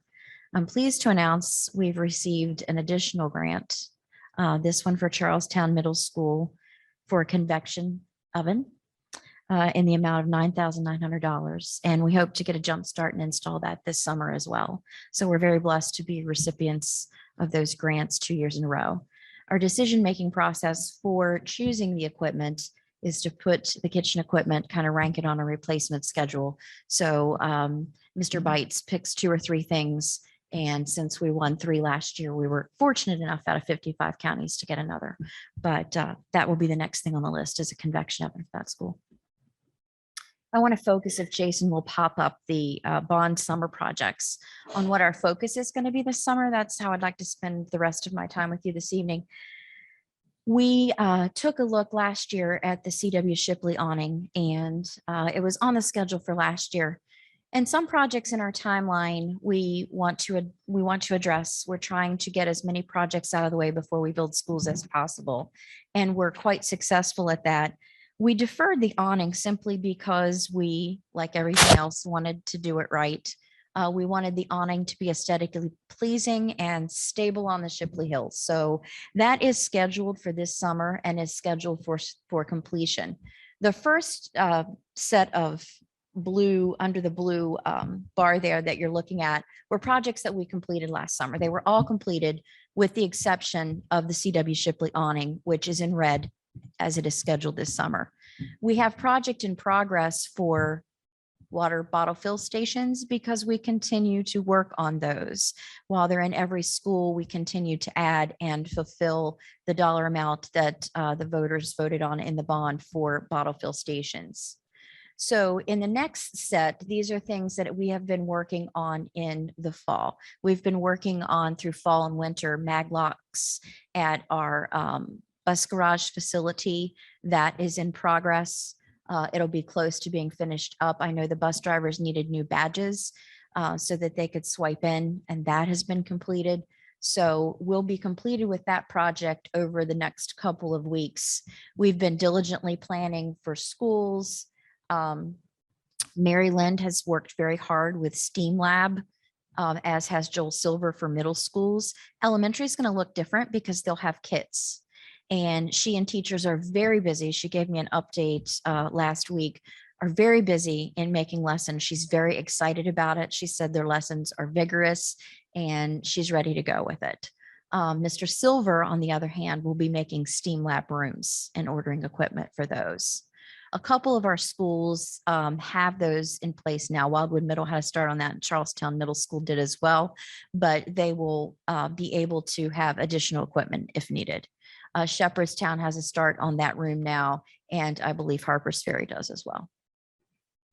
So as we worked on that, those projects and are fulfilling those, many you'll see are in the planning phase. Construction will begin on the Paige Jackson Alumni Tribute Hall.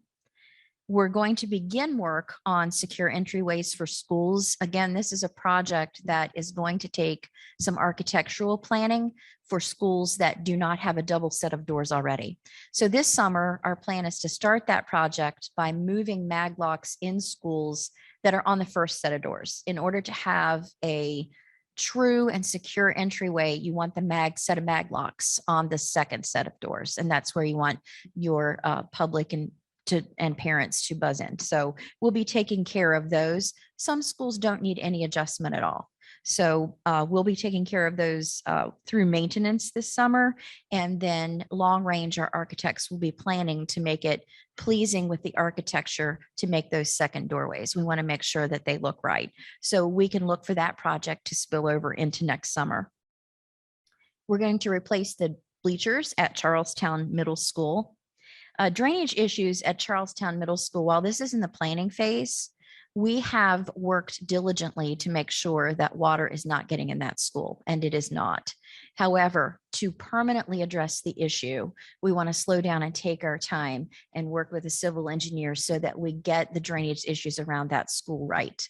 So that project will spill over into next summer. While it's been addressed this year, we're going to defer it to the planning phase until we can get a long range plan that will be a permanent solution for that school. I don't want to have to revisit that again.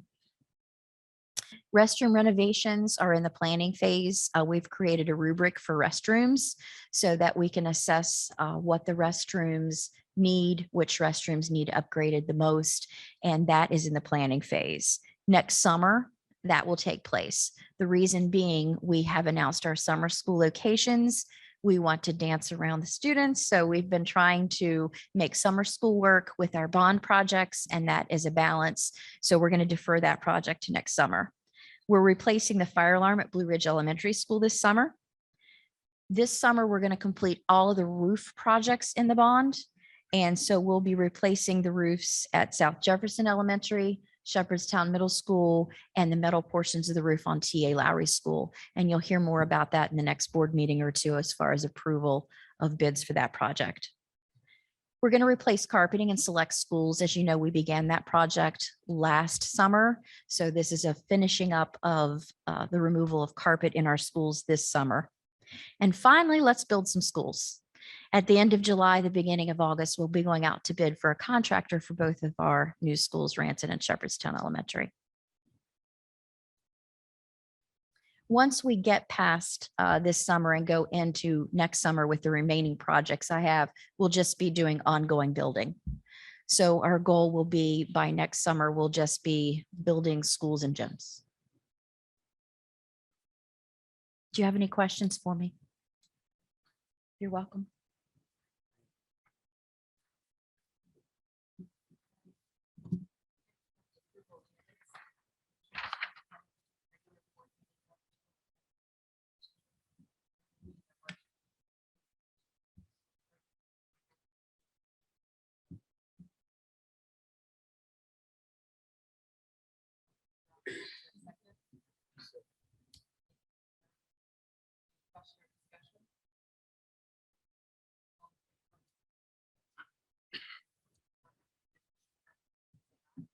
Bye.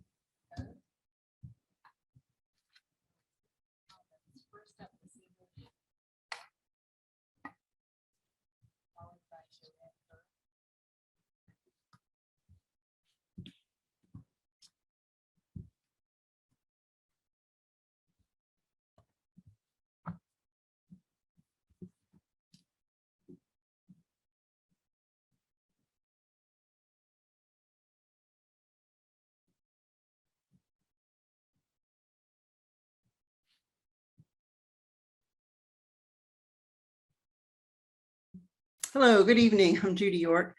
I'm really grateful for all these teachers who shared tonight and their commitment to special programs. Years ago, I attended a program hosted by Vester Community of Hope in Hagerstown. Father Greg Boyle, the founder of Homeboy Industries, was speaking about his programs that have transformed the lives of kids who've struggled with poverty, racism, and inter-community conflict. There I was introduced to Dr. Robert Anda's study on adverse childhood experiences. It focuses on the impacts of childhood exposure to divorce, addiction, domestic violence, mental illness, and various kinds of abuse and neglect. Adults who've survived traumatic childhoods often face long-term issues in social, emotional, and cognitive functioning and difficulties forming trusted relationships. A teacher told a story about a boy who came to class unprepared without his pencil. She gave him hers, and as she began to teach, he started to break it into pieces and throw them across the room. She said to him, "What are you doing? That's my pencil. I was nice enough to give it to you, and now you're destroying it." And then he looked at her and he said, "I just watched my dad beat up my mom for hours last night. The police came, they took my dad, and I don't really care about your pencil." In some ways, I was that kid. While the details of my story are different, my grades regularly fluctuated between an A on a test one week and an F the next. It wasn't that I couldn't grasp the material, but as a child of an addict, my home life was chaotic and sometimes violent and unsafe. Adverse childhood experiences impact a child's neurological development and limits their ability to learn. It's estimated that 60% of our students are dealing with at least one kind of adverse experience in their home life. 60%. My parents were Boy Scout and Girl Scout executives. They were Sunday school teachers with good jobs. No one could suspect what my home life was like, and I had no way as a child to articulate it. What I needed, and what I thank God I found, were teachers who cared, teachers who could sense the pain buried underneath and see the talent trying to break through. Teachers who helped me find a path out, and teachers who, dare I say, loved me. And there are many different kinds of love. As a Christian, I'll say as Jesus did, love your neighbor as yourself. And there are many wise people across multiple religions and cultures who have also shared this sentiment. For me, that kind of love is very welcome in our schools. It's the kind of love that saved me as a child and maybe saved some of you. I've been thinking maybe we need to start up our own community of hope here in Jefferson County to help dissipate the anger being pressed into our school system. And as they've done in Hagerstown, to help make our children safer, our families stronger, and our community a more supportive place. This kind of thing is much bigger than what our school system can do alone. It would require all of us, businesses, churches, nonprofits, parents, citizens, teachers, and students coming.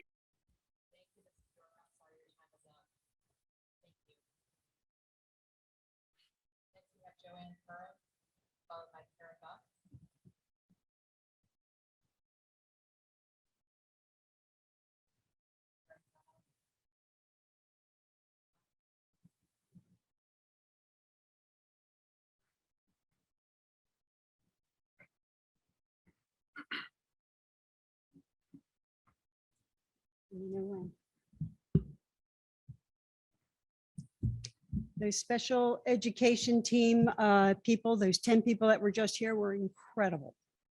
And every parent who has a special ed kid should be furious that you're finally taking it seriously 16 days before an election after talking about it for 20 years.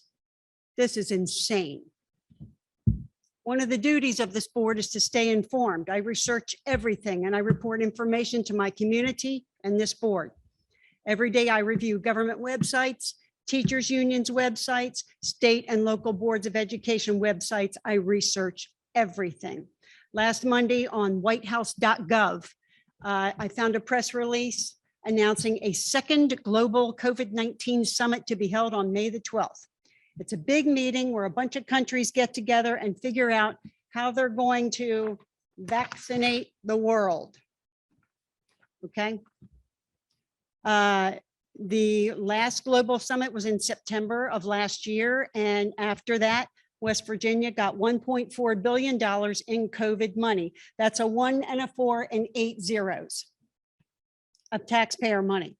This board took the money again, and with the help of Dr. Reedy, doubled down on their efforts to scare and control the people of the county.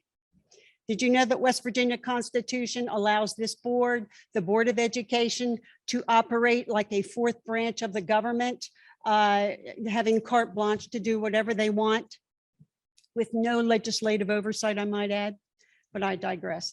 The second global COVID-19 summit will double down on the government COVID money and encourage vaccination programs in communities and groups at the local level per this press release. That means this board and our health department. So here we go again. Okay. Will there be money involved? You bet. It's an estimated an additional $1.4 billion to West Virginia of taxpayer money. Will there be strings attached or government requirements to get the money? You bet. Like pushing every man, woman, and child in the state to be COVID vaccinated, including infant babies from birth, even healthy people. Or by paying pharmaceutical companies to go lobby the legislature to have the COVID-19 vaccination added to the regular list of childhood immunizations. Do you know in Rhode Island, your income tax is now doubled if you have not been COVID vaccinated? Will these current board members refuse the money and all the strings attached? Probably not. Thank you.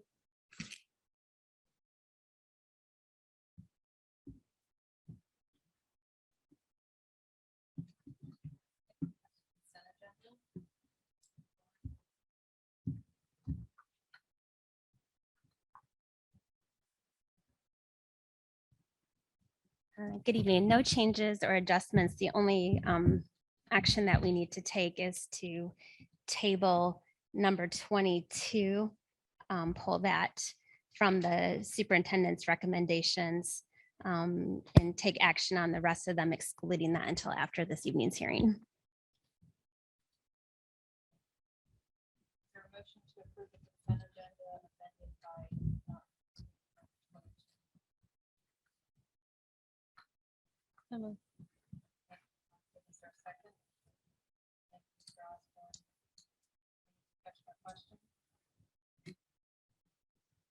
All in favor of approving the consent agenda with the amendment?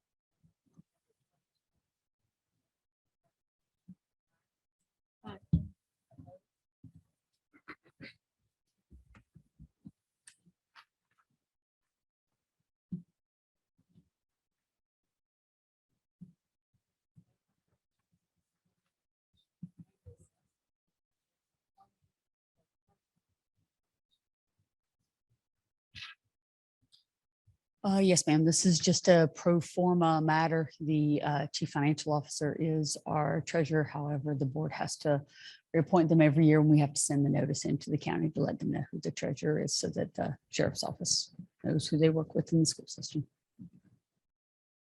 So is there a motion to approve Catherine Russell? So moved. Second.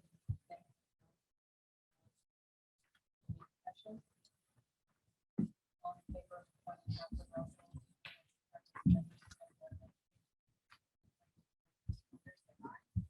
Aye. Superintendent's comments. No, ma'am.